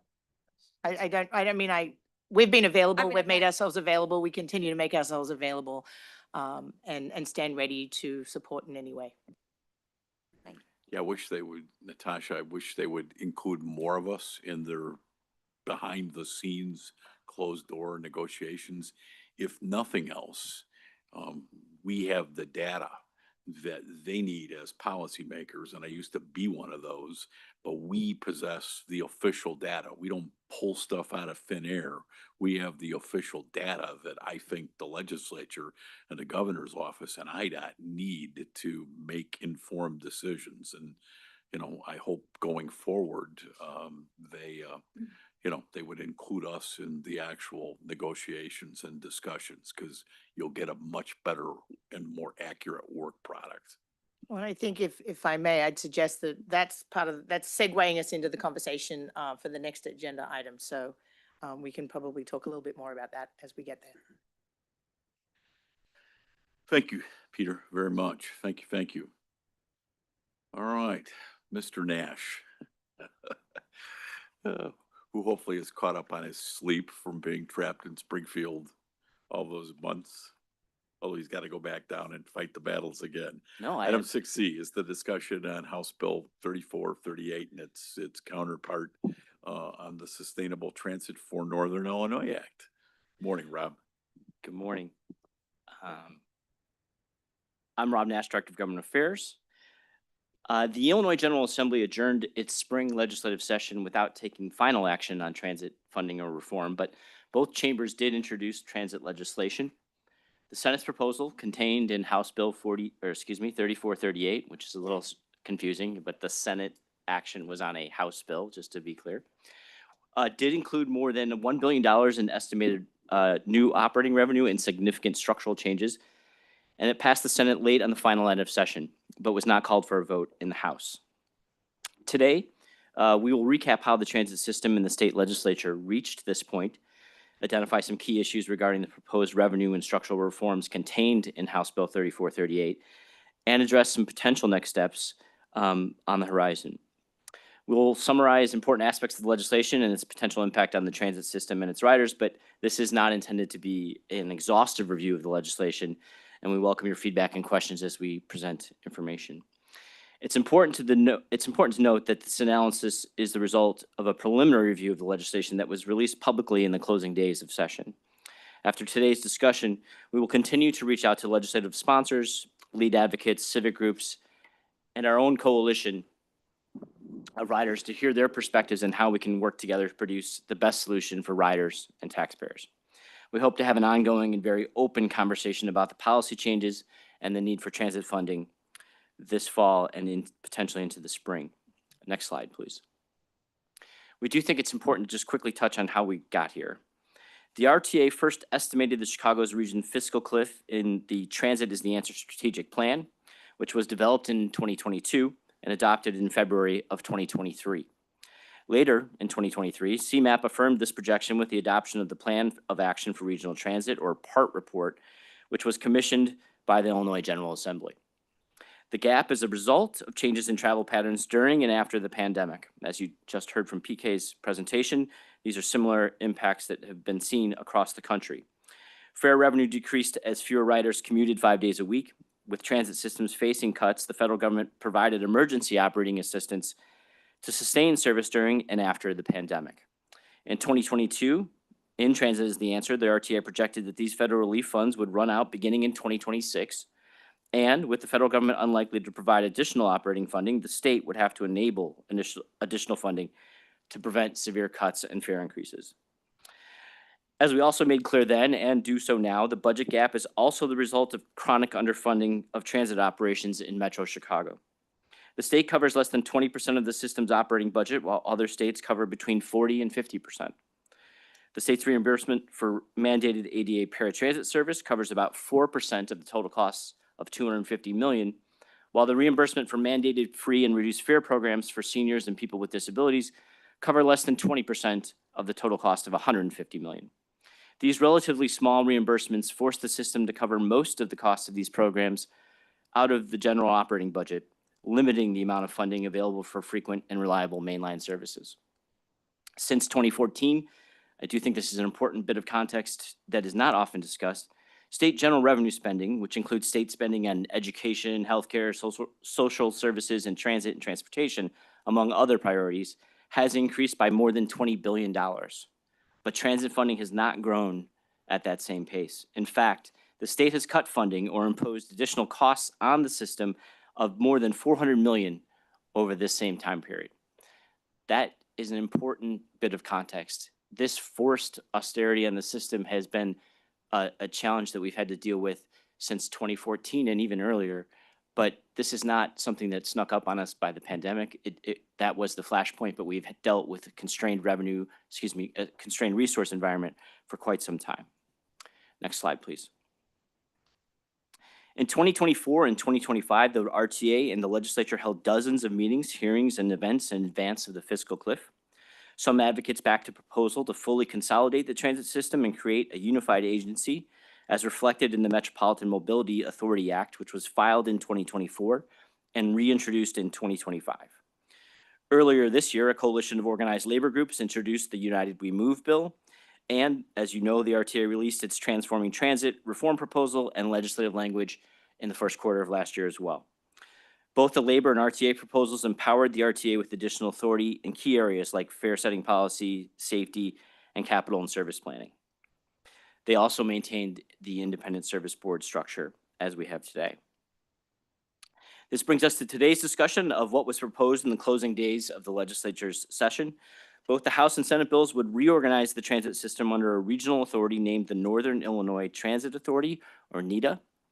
5 new members appointed by the governor would be added to the regional board, and the chair would be chosen from among the governor's appointees. Key responsibilities are shifted from CTA, Metra, and PACE to the new regional entity, including fare setting policy and some aspects of service and capital planning. To inform decision-making and take on new responsibilities, the legislation also established an estimated 15 new offices with associated staff and advisory bodies and their associated members. A point of discussion in both chambers was the structure of the supermajority requirement for the new agency to approve key items like the operating budget, capital program, and strategic plan. Under the Senate proposal, approval requires the affirmative vote of at least 15 directors, or alternatively 12 directors if at least 2 votes are from each sub-region, meaning the city of Chicago, suburban Cook, and the Collier counties. Under the House proposal, approval required the affirmative vote of at least 12 directors with no geographic requirements. this is an example of an issue that's probably going to be revisited as the General Assembly works for a final proposal. Next slide, please. House Bill 3438 was approved in the Senate on the final day of session and included more than $1 billion in new revenue based on estimates from Senate staff. Just under $900 million would be generated by a climate impact fee of $1.50 imposed on each retail delivery in the state, with an exception for groceries and prescription drugs. 80% of the revenue from this fee would be for transit operations in the RTA region, and 20% would go to downstate transit. I'm happy to talk about this earlier, but just a quick note, there's been great coordination between the downstate systems and the RTA region, and I think it's actually been a very, very productive working relationship. I will applaud them, and the bill treated downstate transit very generously, and that's a good thing. But it kind of is into the context that we've had about, for example, Pennsylvania's experience. There's been, I think, strong coordination between the downstate communities and the RTA region. An additional estimated $150 million would come from a 10% tax on TNC or rideshare trips in the region, and an estimated $131 million would come from a new regional real estate transfer tax. In the proposed legislation, the new TNC fee and the real estate transfer tax are matched by the state at 30%. That's that PTF match column there on the screen, as the RTA sales tax is today, but there is no state match for the new delivery fee. Also piggybacking on a quick conversation from the peer review, the legislation specifically noted the $63 million in efficiencies that this board put forward in working with the service boards, and included that sort of in the math as they were putting together the revenue package. And then I will tell you, in working with the leadership point people on the transit issue in the General Assembly, there was also a working acknowledgement of an approximately $50 million fare increase that, again, the RTA had put forth in its Transforming Transit proposal. So those two items, the 113, is that right? I'm an English major. Yeah, it is sort of included in that mix of the revenue package. Happy to talk about each of those in more detail if we would like. Next slide, please. We have noted some potential issues in the legislation that the regional entity will have to address if the reforms are enacted into law as written. These, for the record, these brief comments reflect also brief comments we were able to make at the one hearing the bill received in Springfield. So we touched on these issues in Springfield. While we have a bit more detail, our core issues or points of note remain the same from that initial conversation in May. These are based, as I mentioned earlier, on our preliminary analysis, and we're eager to hear others' perspectives on how the legislation would affect the transit system and its riders, and we hope to have that conversation as we will talk about region-wide. Some of these potential issues include operations funding could prove to be unstable and delayed in reaching the transit system. We touched on the notion that now that we're in overtime, things get harder to approve, and if we have to wait for later dates of implementation, we also have to deal with the lag in getting the money actually to the RTA. Once a tax is changed or imposed, there's just some time that it takes to actually flow to the agency, and so we'll have to bake that into our timeline. The bill includes several new initiatives that could come with significant costs for the new regional agency, which could limit funding available to boost frequencies or coverage of service. The legislation introduces a new operating funding distribution method that is largely fixed for several years. And the recovery ratio requirement and associated financial penalty included in the legislation is unlikely to be met if reformed as proposed. Next slide, please. We'll walk through each of these in a little bit more detail. As you noted, the revenue package relies heavily on the climate impact fee as the bulk of new operating funding. And if that delivery fee is weakened or removed, the package as proposed would not fully address the operating budget gap and could force transit operators to reduce service. It is unclear today what revenue options could replace or supplement the package if any of the current sources are weakened or removed. And while we can't predict the future, we are concerned about sort of what is Plan B. Also, some new revenues may require approval by the current RTA or new NETA board, and the timing of these approvals may have to be amended based on shifting timelines. Again, the legislation was written with the assumption it would be passed by May 31st, and since we are not at that timeline, we'll have to update some items. If the legislature does not enable sufficient sustainable revenue, the new regional entity may struggle to implement reforms and achieve progress on key goals outlined in the legislation. including such things as frequent and reliable service, safety improvements, and service coordination. Next slide, please. NETA takes on many new mandatory responsibilities, some of which come with significant costs, like a new regional police force, dial ride program, and transit ambassador program, as well as expanded fare programs. And I just want to note, these are critical objectives and common goals held by virtually everybody that's participated in these debates. And so, including us, yes.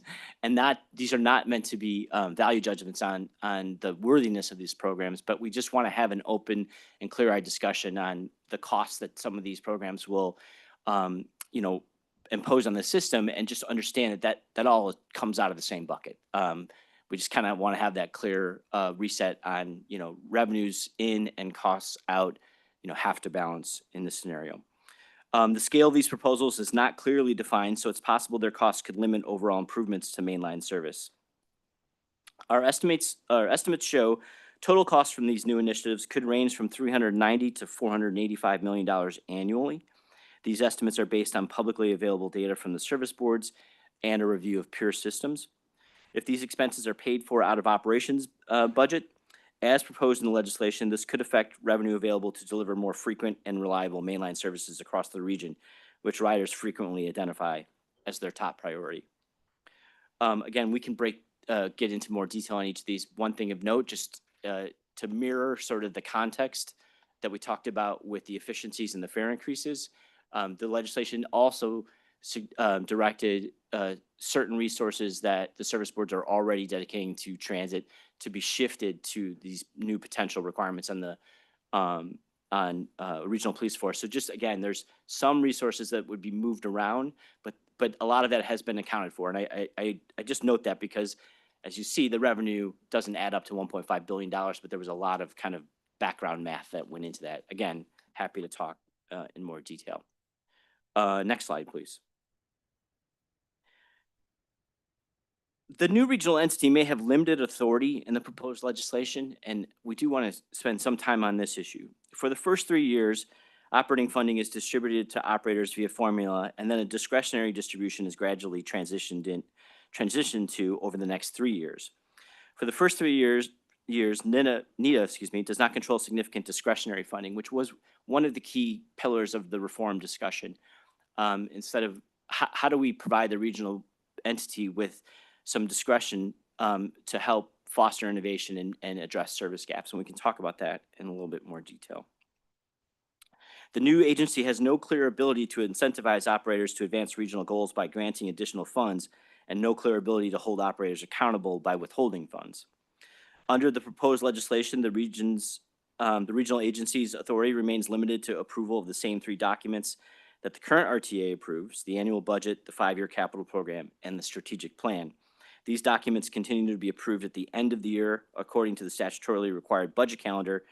So the agency, again, would have a limited ability to adjust operating decisions as they are made throughout the year, as is the case with the RTA today.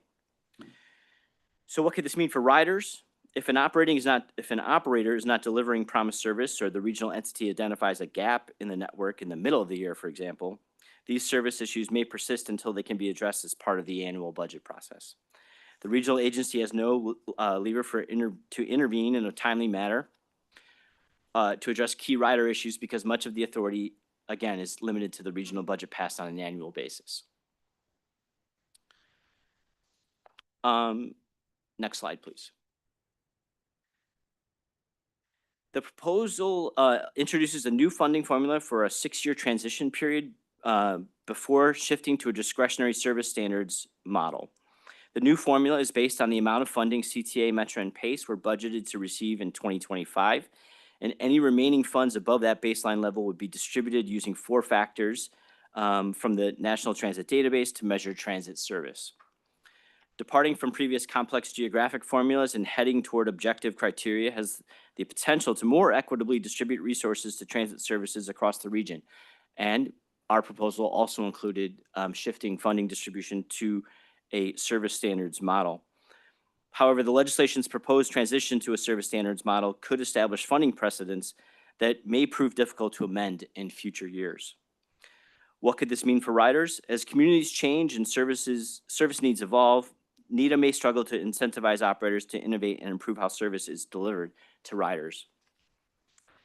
Next slide. Next, the proposed new recovery ratio requirement and penalty may remain restrictive. The legislature's inaction this spring means the system's waiver from the existing 50% recovery ratio and its associated financial penalty are currently scheduled to expire at the end of 2025. If this is not addressed, the system will face significant financial penalties in 2026 because failure to meet the 50% recovery ratio could mean a loss of approximately $400 million in state funding, which would dramatically worsen the fiscal cliff. If the ratio is reduced to 25% through 2029, as proposed in the legislation, the requirement may continue to limit operators' ability to deliver service in an equitable and innovative manner. Based on current projections, the system may not meet the 25% requirement in 26 and may be subject to financial penalties. Part of that is because the bill eliminates existing exemptions and credits in calculating the recovery ratio, which could make meeting the requirement more difficult for the restructured system. Obviously, this will be a point of ongoing conversation of how we could innovate even the structure of the recovery ratio to maintain accountability, which is a key objective, but also ensure that we're not harming access to services. The structure of the recovery ratio remains punitive, taking revenue away from operators if the requirement is not met. Other states and systems do not take this approach. Instead, the recovery ratio is generally one of several performance measures that can be used to encourage efficiency and even unlock additional revenue if met, not cut funding for service that could benefit riders and limit innovation. Next slide, please. Can I just add, though, the proposed, because you've been noting where we've had similar or proposals in our work that we done last year, that we had proposed a 20% we had proposed not eliminating it, but including it, carrying forward a 20% fare box recovery ratio, a clean one without all the sort of takeouts. And finally, just some other issues to consider. The limited bonding authority under the proposed legislation, CTA, Metro, and PACE lose the ability to issue new debt to finance capital improvements, and the regional entity's bonding limit remains unchanged at $800 million for the NETA board. These changes may constrain the region's ability to invest in transit infrastructure and potentially affect our ability to compete for federal funding. The timeline and process to develop service standards and plans is not linked to the regional budget. The process described in the legislation for developing service standards and plans is not linked directly with the annual budget process, and this lengthy new process may limit opportunity to be timely and responsive to community needs and changes. From a rider perspective, making changes to existing routes or launching new routes could take more than a year, as they are routed through a newly established set of service councils instead of the current locally driven engagement process that can deliver route changes or extensions within just a few months. We'll note that I do think this is one of those areas we've heard several stakeholders in this conversation note that there's some cleanup that needs to be done in the bill. And this is one area where, they're less controversial, but for example, lining up timing between the planning process and the budget process. It's hard to do a budget before we get certified estimates of revenue from the state of Illinois, and we have to work on those dates. They're a little out of sequence, but we think, not controversial to improve. The zero emissions bus mandate could result in less available service.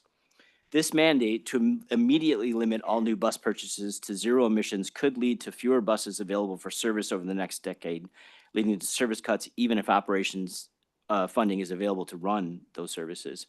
Again, there are exemptions in the bill, and we do think we can work in a cooperative manner, but there are simply practical limitations to accessing zero emission buses at this time that have nothing to do with the agencies and much more to do with supply chain and availability of the vehicles. Transit supportive development language may be overly broad. The proposal's definition, distance thresholds, and guidelines for transit supportive development do not fully align with how the FTA defines joint development, which could limit the agency's ability to use federal funds to advance key projects. For example, the legislation does not limit joint development opportunities to land owned by the transit agency, as the FTA does. Next slide, please. So for next steps, Governor Pritzker and the legislative leaders continue to say they intend to continue to work on transit funding and reform through the summer and into the fall, but a firm timeline has not been set for any future legislative action. I touched on this quickly at the top, but again, it's important to remember that because we're in overtime now, the timelines get very complicated. In order to pass a piece of legislation with an immediate effectiveness, we need a supermajority. If we want to go to a simple majority, the bill will not be implemented until June 1st of 2026, or July 1st, depending on when that vote would be taken. But whether it's June or July, it likely means funding to reach the system will be delayed. So again, that timeline is a shifting issue, but once we passed May 31st, certain things were unavoidable. As legislators continue their next steps, RTA will continue to advocate for a swift, transparent, and inclusive process that gives the public and key stakeholders the time needed to review major policy changes and provide feedback and input on how it will affect them and their constituents. And I just want to reiterate the comments that the chairman and Leanne made. We stand ready to participate in this process. We know that there are advocates in the General Assembly that are taking, bold reform action. We're all adults in the room and can have that conversation. It's not uncomfortable for us to have conversations about, significant restructuring. And as I've said to members of the General Assembly, the more light this complicated an issue receives and more discussion it receives in the public realm will produce a better bill.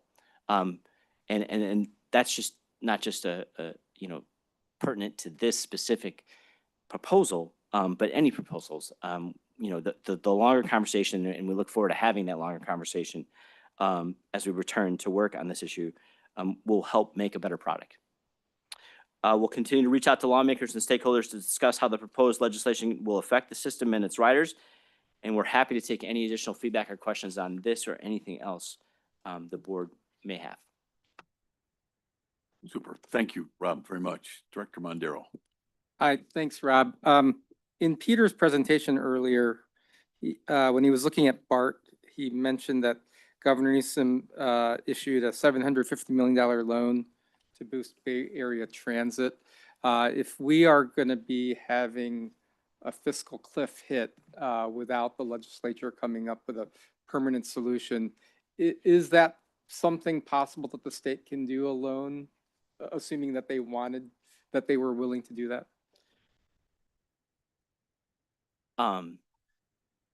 All things are possible if there's a will, right? I mean, if there's particularly for the votes, if the votes are available, you can do anything. I had a professor and mentor once tell me, he asked me, what's legal? And I didn't know the answer. And he said, anything that gets a majority of votes.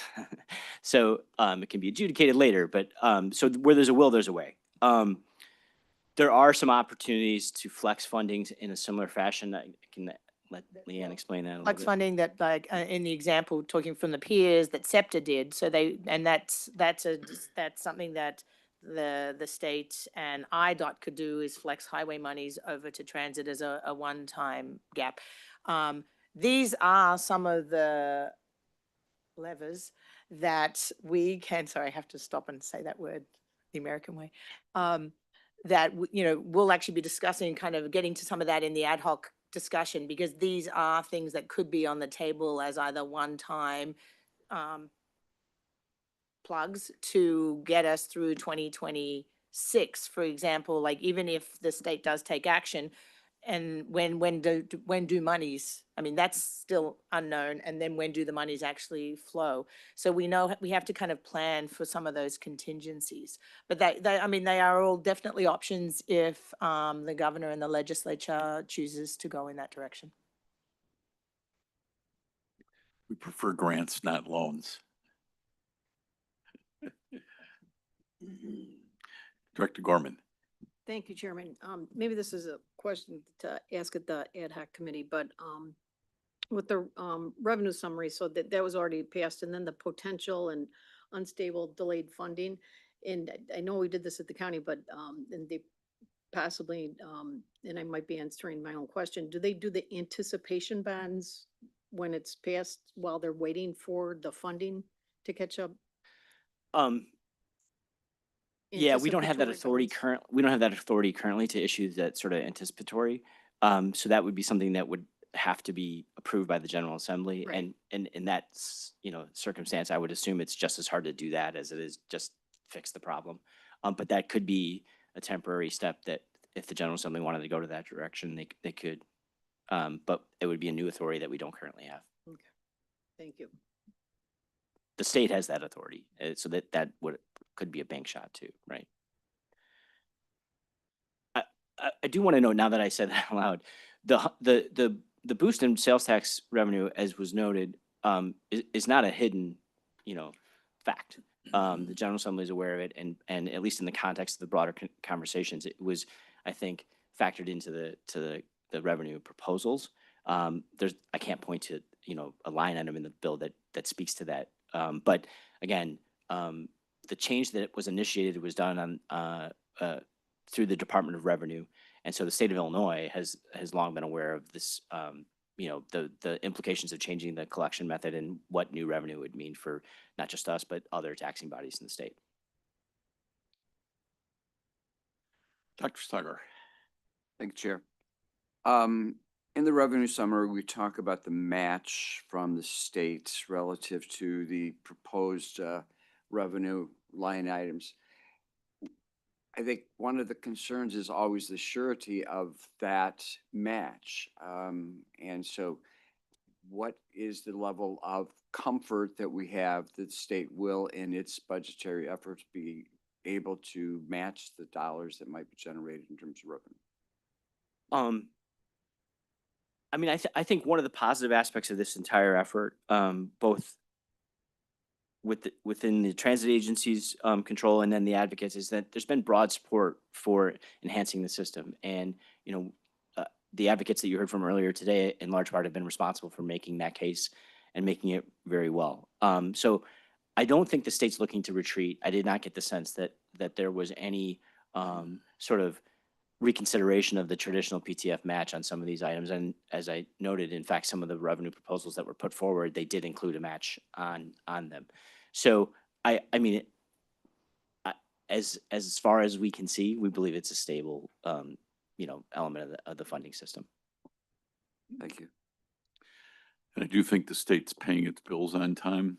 For those of us who've been here for a while, we used to have in Leanne's report all the time,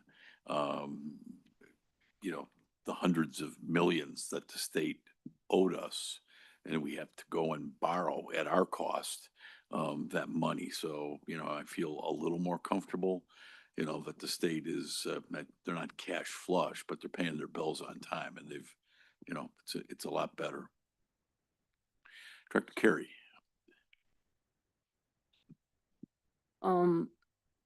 I think we've said repeatedly that we support reform. I mean, that's a given, and we're not, I'll speak for myself, but I think, the bulk of us agree on this, that we're not against reform at all. And what I'm concerned about is, as mentioned earlier, there was no one from transit at the table.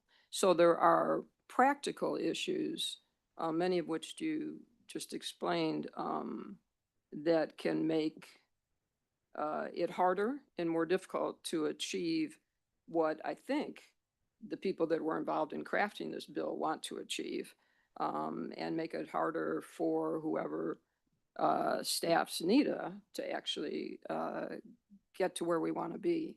So my question is, how are we, what's the best way for us to, I mean, should we draft a formal document and send it off to Springfield, recapping some of the issues that were just explained?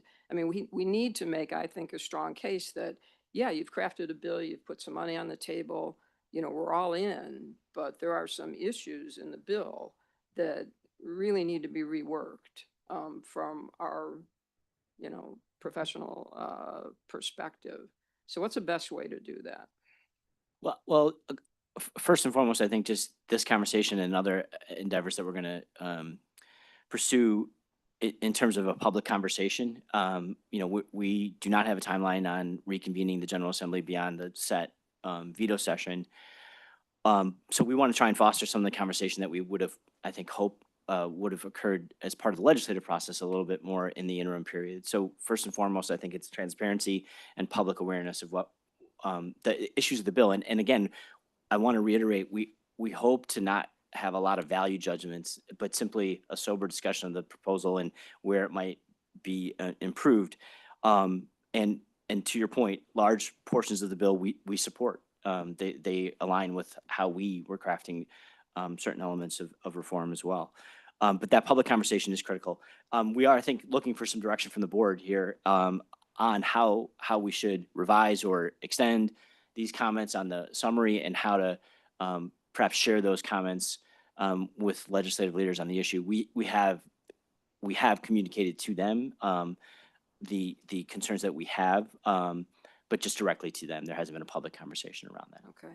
Well, as a member of the board, I would support us drafting. I realize you spend your life having one-on-one conversations with legislators, but I would appreciate seeing a document, a paper that says, these are, we respectfully appreciate all the work you've done on this, but we have some concerns and some issues that we think need to be reworked. So I would support authorizing the staff, I don't know if you need a motion or just consensus, to put a document together and send it to the legislature. And whether or not, and I'm not as concerned about putting it out in the public, though. I mean, if we send it, it'll be public. But because some of it gets in the weeds where, the riders are not going to be as, it's not them that we need to reach with this message right now. It is the legislators and the people that were at the table. No, I would agree with that. We needed a document, and it's something we can probably discuss in the ad hoc committee too, but it's our board. Director Mondero. Oh, that's exactly what I was going to suggest, Mr. Chairman, is that, as I said in my pre-briefing with Director Redden, that this might be an expansion of the charter of the ad hoc committee, phase 2. And because I think that the ad hoc committee, with the participation of the board chairs and executive staff, it's a great venue to talk about concerns. We may not get to unanimity of thought on every bullet point, but for things that like electric buses, let's say that everyone agrees that, hey, a moratorium on buying any bus other than an electric bus is not a good idea at this point. Those are things that we can then come to an agreement that maybe that should be sent, reduced to writing and sent to the legislature. And we all may be gone, but I want Nita to have the teeth to do the things that sometimes we're criticized for because we don't have the power to do it. Director Kotarek. Thank you, Chairman. And I just want to +1 all of those comments. I think in the time of crisis, collaboration is one of our biggest assets. And I think if we should produce a very detailed paper document, but we need to do that together. We need to do that. CTA has a general counsel. PACE has a general counsel. Metra has a general counsel. Have we been able to see their analysis, forecast of what the bill does? We have not. Okay, I think that's agenda number 1 for the working group and the ad hoc working group. I think when we're going to speak to the General Assembly, who is clearly in this very large bill, I printed it out, double-sided, 2 pages, if anybody wants to see it. I think the tone is where Dr. Sagar started, is really a regional approach and moving up decisions that for a long time, I think a lot of us have been frustrated, haven't really started at the regional level. I think that's certainly the intent. I think we should respond to that by collecting all of the views of what the legislation could do better, doesn't do well, presents a threat, and really, present the best thoughts of all of the great minds that we have across all of the service boards. Just one note on that. We would just suggest, I kind of alluded to it, that the public, our coalition and other stakeholders that we've had sort of periodic conversations with throughout the strategic planning process and the legislative process, we want to get that insight too. Again, there was one hearing in Springfield on this proposal before it was acted upon, and so we want to have additional conversations, outside of the agencies, but most definitely with the agencies. And then just a technical question on some of the revenues. There's a couple things in here that I think may have been not noticed. One is bus lane enforcement. And so that it gives the regional the authority, the ability to, you got a delivery truck right in a big red painted bus lane, that really reduces the quality of the ride, has the ability to issue fines and citations, and that generates revenue. Do we have some estimates, or do we know if the service board's estimated that sort of thing? And the second piece is there's a whole lot of funding in here dedicated to capital. Do we have some numbers on what those revenues and provisions generated? Because I think that 1.2 number for operations is really important, but it's also, I think, important for us to be cognizant of the whole, sort of nut that the General Assembly produced for transit. It's big, and then stepping back to remember that this was a statewide effort, that the fees and the revenues here were not exclusive for the Chicago region. I think presenting those with really accurate forecasts, again, using all of the service boards, brain power and forecasting ability to get the best number we can is to put that out. So if people really understand, the General Assembly did go in, pretty heavy for transit. I wanted to echo the comments. There is capital elements. We focused on the operating funding since we're facing the fiscal cliff, but there were some capital funding included in the proposal. And to your point about all in and sort of a strong commitment, there were significant capital commitments made to downstate systems and communities, frankly, as part of the negotiations to secure approval in the Senate. And so there's no doubt that the General Assembly was expansive in its revenue push. We're just confronting the issue of the stability of that revenue as we had this gap now between passage in the Senate and returning to Springfield for final action. Those downstate transit agencies did pretty well. And just to keep things in perspective, Champaign-Urbana moves more riders, and they have a unique system. Obviously, the University of Illinois is there, but Champaign-Urbana has more riders than the city of Indianapolis, Indiana. That's the importance of transit to places like Champaign-Urbana.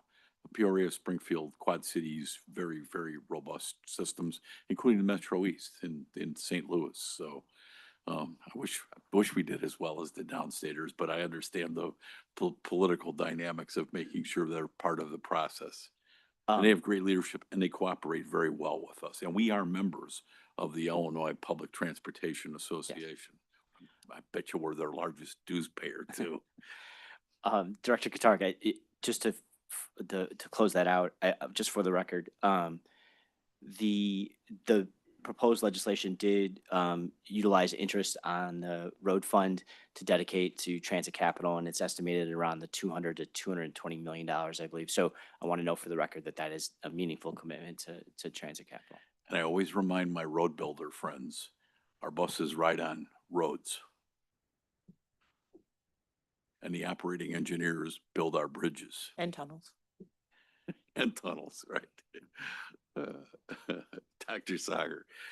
I don't want to supersede Director Lewis. I think he had a comment. I'm sorry. Okay, it was covered. Thank you. I need my peripheral vision needs to be better here. There you go. I am very, very supportive of comprehensive statements, I think, from this body that addresses exactly the types of things that we all collectively know are the imperative aspects of legislation.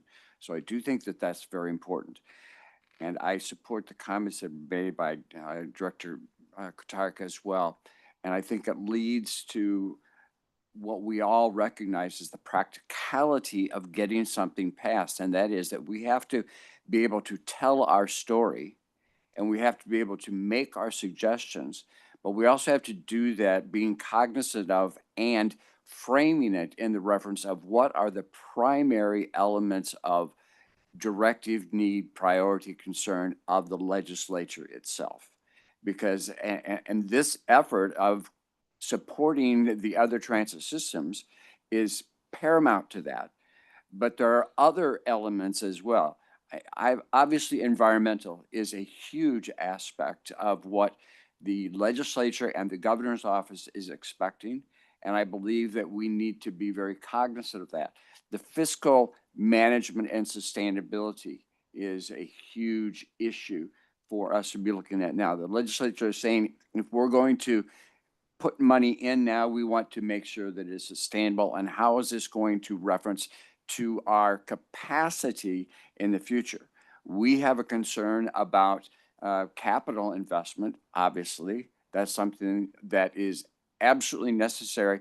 And we have to build, I think, that into it, helping to understand from the legislative perspective that that is going to be not only sustainable, but it's going to be growth worthy, if you will.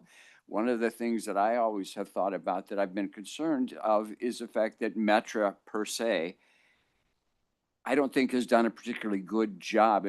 I respect Metra, don't get me wrong. And I really believe that they have a good vision. But one of the things I don't think that they've had adequately addressed is that those areas, which is to the peripheral of the metro area, are the greatest opportunities for transit community growth.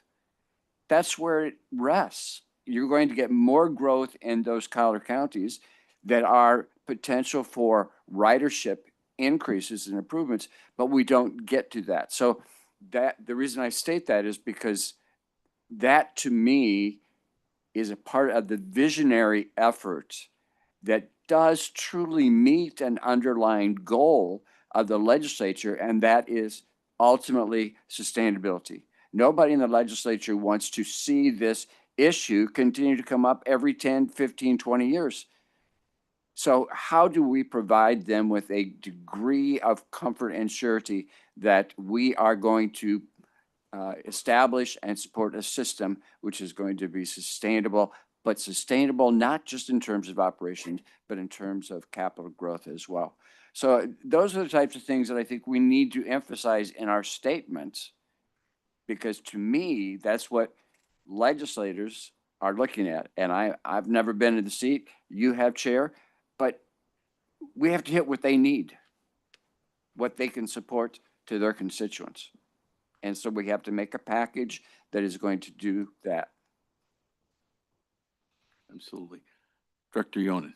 Mr. Chairman, can I just Yes, interrupt for a yes. second before Director Yonan jumps in? We have passed the time where we said we had announced publicly where we would likely start the ad hoc committee. So people are tuning in thinking maybe this is the ad hoc committee. So maybe if you just wanted to give a quick, we could just announce that this is still the continuation of the board. And should I make up a time, but maybe the ad hoc committee would convene at 11:30? Does that sound suitable? Yes. Just for your information, as well as those that have tuned in publicly and maybe be confused by maybe some of the conversation. So we're still in our regular meeting, and we anticipate the ad hoc committee will begin right around as close as we can to 11:30 if you're tuning in for the ad hoc committee. Thank you. Thanks, Lan. Good point. Director Yonan. Yep. Thank you, Chairman. Again, Director Carey, I think that's a great idea of just getting something now in writing, on paper. And what I seem to kind of, hear is that there is, going to be some contention down the road when it comes to looking at some of the revenue packages. Some early conversations have led us to believe that there are going to be some tough times with, again, our appointing authorities that have put that confidence in us to be able to have this discussion and look at accepting the fact that governance is going to be something we could all come together on and agree to. And I guess I just don't know why we're not talking about some of our electeds also being maybe signatories towards this, right? If we know maybe there's going to be some tough times ahead in some of these conversations, perhaps this is the time to show the unity behind all of this region and our appointing, authorities, those electeds to be also part of this sign off so that that message is sent down to Springfield that, we do agree on some of these aspects. So I guess, again, I don't know if perhaps there's a reason to avoid that, but I think that's really critical for them to come together and at least celebrate this aspect of the governance side of things and make it clear that that's kind of what we're agreeing to. We have to, I believe, kind of piecemeal some of this because they want to hear like everything. And right now it's way too complicated, at least the conversations, I've had to be able to lump all this together. And so we just piecemeal some of this. And I think that would be really important. And actually, just to add, I think sort of a exclamation on Director Yonin's point, but from a different perspective too, I think it gets back to maybe some of the comments that Director Mondero were making. The ad hoc committee, as we know, we're trying to focus that initially on the fiscal cliff and specifically on the budget. And I think though, the reason why we've done that we've suggested that at the staff level is because we almost can't answer some of those questions. We have to answer some of those questions first before we can even talk about sort of the future and the more detailed, some of the complexity on maybe the funding and sort of how the future years of the transit system look. So we're sort of trying to sequence some of the conversations both on purpose because we have a fiscal cliff and a budget that we have to do to meet certain statutory timelines. But that conversation does influence the broader conversation around sort of the legislative next steps and structure and issues. So just clarifying that too.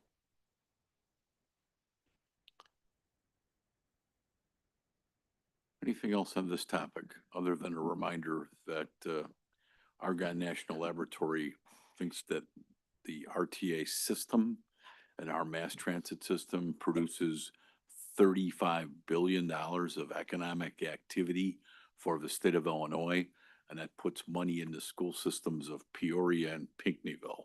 So if you are in deep southern Illinois, you have a great interest for your public schools and other things to have a strong, robust mass transit system in Chicago. So from the staff perspective, could we just ask for some, I guess, a bit more direction / clarification? I heard sort of the consensus on sort of pulling something together.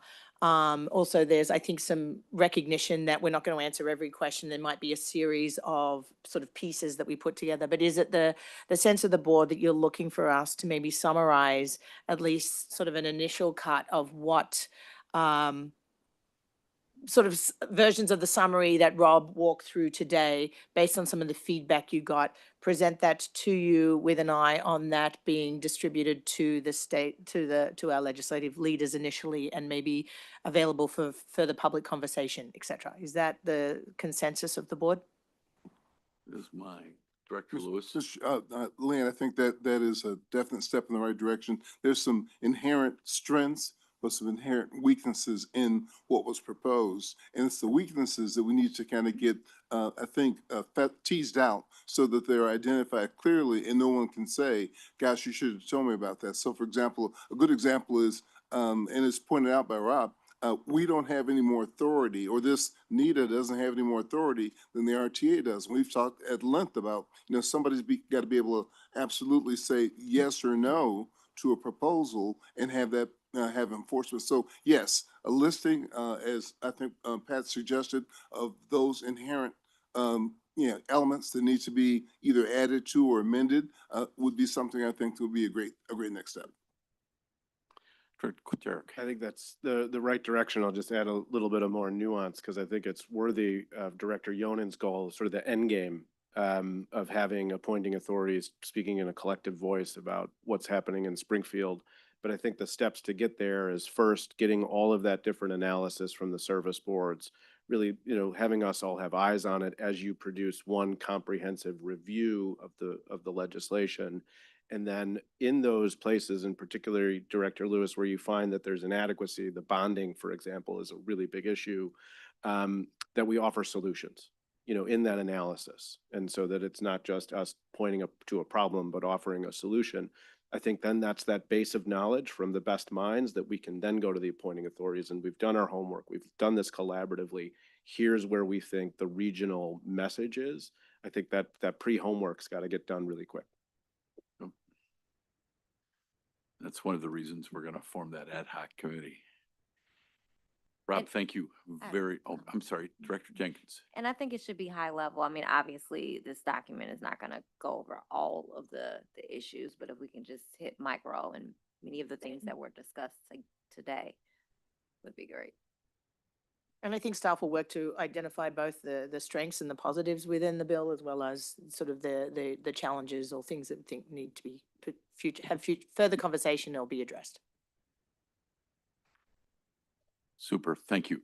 Item 7A is the approval of this ad hoc committee we've been speaking about. I'm recommending the creation of an ad hoc committee on transit funding to provide a place for the board and agency or service board leadership to align on a strategic direction regarding where we're going on the fiscal cliff. Because the General Assembly did not approve new funding for transit operations to close the fiscal cliff, our boards and the boards of CTA, Metra, and PACE need to make some very difficult decisions regarding the region's transit budgets. The intent of this committee is going to give us more space and more time to have deliberations. The committee's duties and responsibilities will include assessing the current fiscal cliff or crisis, identifying potential solutions to the fiscal crisis, recommending courses of action to mitigate the crisis, and assuming this board will approve this today. And I have a list at the beginning of that meeting that, including some of the things that Director Kotarik wants, but asking for vendor lists and other things, a number of things, including now an analysis from each of the three service boards as to what they would suggest recommendations are for the legislation that has passed the Senate. We'll have a bigger list, and I'm sure we're going to continue to add to it. This ad hoc committee will be live streamed. We are subject to Open Meetings Act requirements, and it'll be open to the public. For the members of this board, you're all welcome to, this is a big room, big table. You're always welcome to, to attend, but the committee will be comprised of 2 members from the city of Chicago, suburban Cook, and the Collier counties. I will serve as the chair. I've invited the chairs, and I saw, and I thank him for being here. The chairman of the CTA board, Lester Barkley, is here, but the chairs of PACE, Metra, and the CTA to be with us at the table. If there's any of the directors that I have to formally appoint to members of a committee, and they are from the city of Chicago, Director Mondero and Director Ryan, but we know Tom Kotarik will be, instrumentally involved as well. Suburban Cook, Director Lewis and Director Yonan, Liz, where's Liz Gorman, you are more than welcome. And Director Lewis, I think, has already informed me that he might not be able to make the second meeting. Liz, please stay and, be active. And from the Collier counties, Director Carey and Director J.D. Ross. But Director Groven, and any of the others, you are, please, we're, Dr. Sager, really welcome your participation. So that's sort of it. We'll have more layout at the beginning of the ad hoc committee. Any questions? Otherwise, how about a motion and a second to approve the committees? Director Mondero moves. Yes, correct. Question or comment? Super. So Director Mondero, Madam Secretary, moves, seconded by Director Kotarik, that we do create this ad hoc committee. You all have the charter. We'll go over the charter at the beginning of the meeting, and the meetings are public, but anybody who's on this board here is certainly always welcome in this room. Allison, do you have anything you want to add? No, nothing I wanted to add. Just wanted to see if there were any questions. Like you mentioned, I am going to do a short overview of what the committee structure will look like during the ad hoc meeting. So, yeah, Director Sager. Yes, I'm certainly going to support this. I have no problems with that. Chair, you have the authority basically to recommend ad hoc committees, and I appreciate that. I guess my question is that the ad hoc committee doesn't have any separate authority per se, that the ad hoc committee is going to have to bring everything forward to the entirety of this board if specific action is to be taken. And I just want to clarify to make sure that we're all on the same page with that. You will have clearly final authority on anything we recommend. It's just really to let us do a deeper dive. And then, as I said at the beginning, when Audrey was testifying, it'll be interesting, and it's great that the chairs of the service boards are going to be part of this discussion, and we integrate and talk together. So I'm going to play devil's advocate, so I apologize for that. But the question becomes, all of this information is going to be presented to the entirety of the board. The action will be taken by the board, not necessarily the ad hoc committee. All of this information is relevant to what this board is going to be trying and attempting to do in terms of its relationship, its interaction with the legislature. So what's the differential point? What is the purpose of the ad hoc committee versus this particular board? I guess that's the underlying question I have. More time, deeper dive, involvement of the service boards sitting, literally, they will be sitting here at the table. You know, and we long have had a committee structure. After COVID, it changed a bit. But it's no different than just having a committee of the legislature or the Woodstock city government, knowing that it all has to come back to the big board. And it's all public, and you're welcome to, you know, to stay and be involved in every second of the discussion. So it's just for a deeper dive and really the involvement of the service boards as sort of a peer as we put together solutions, try to figure out what the cliff really is. And it's a way for me to get input from the three service boards chairs and their staff. Although there are corresponding, as Leanne has touched on, and they're going to have a lot of heavy lifting, your staff committee and discussions that kind of parallel this. Tom. I just wanted to note a thing that I'm excited about and commend your leadership for setting this up. This is a absolutely historical crisis that we're facing, and bringing these issues directly to the other members of the board who have the responsibility individually for their service boards really, I think, publicly demonstrates how seriously we're taking this. I think it also will have the added benefit of sort of short-circuiting sometimes the collaboration difficulties that happen solely at the staff level. I think one of the really good examples we just pointed out is the analysis of the legislation. We're probably going to unearth a lot of those that at the board level, there's probably no reservation in working together, but sometimes the normal course of action at the staff level gets in the way.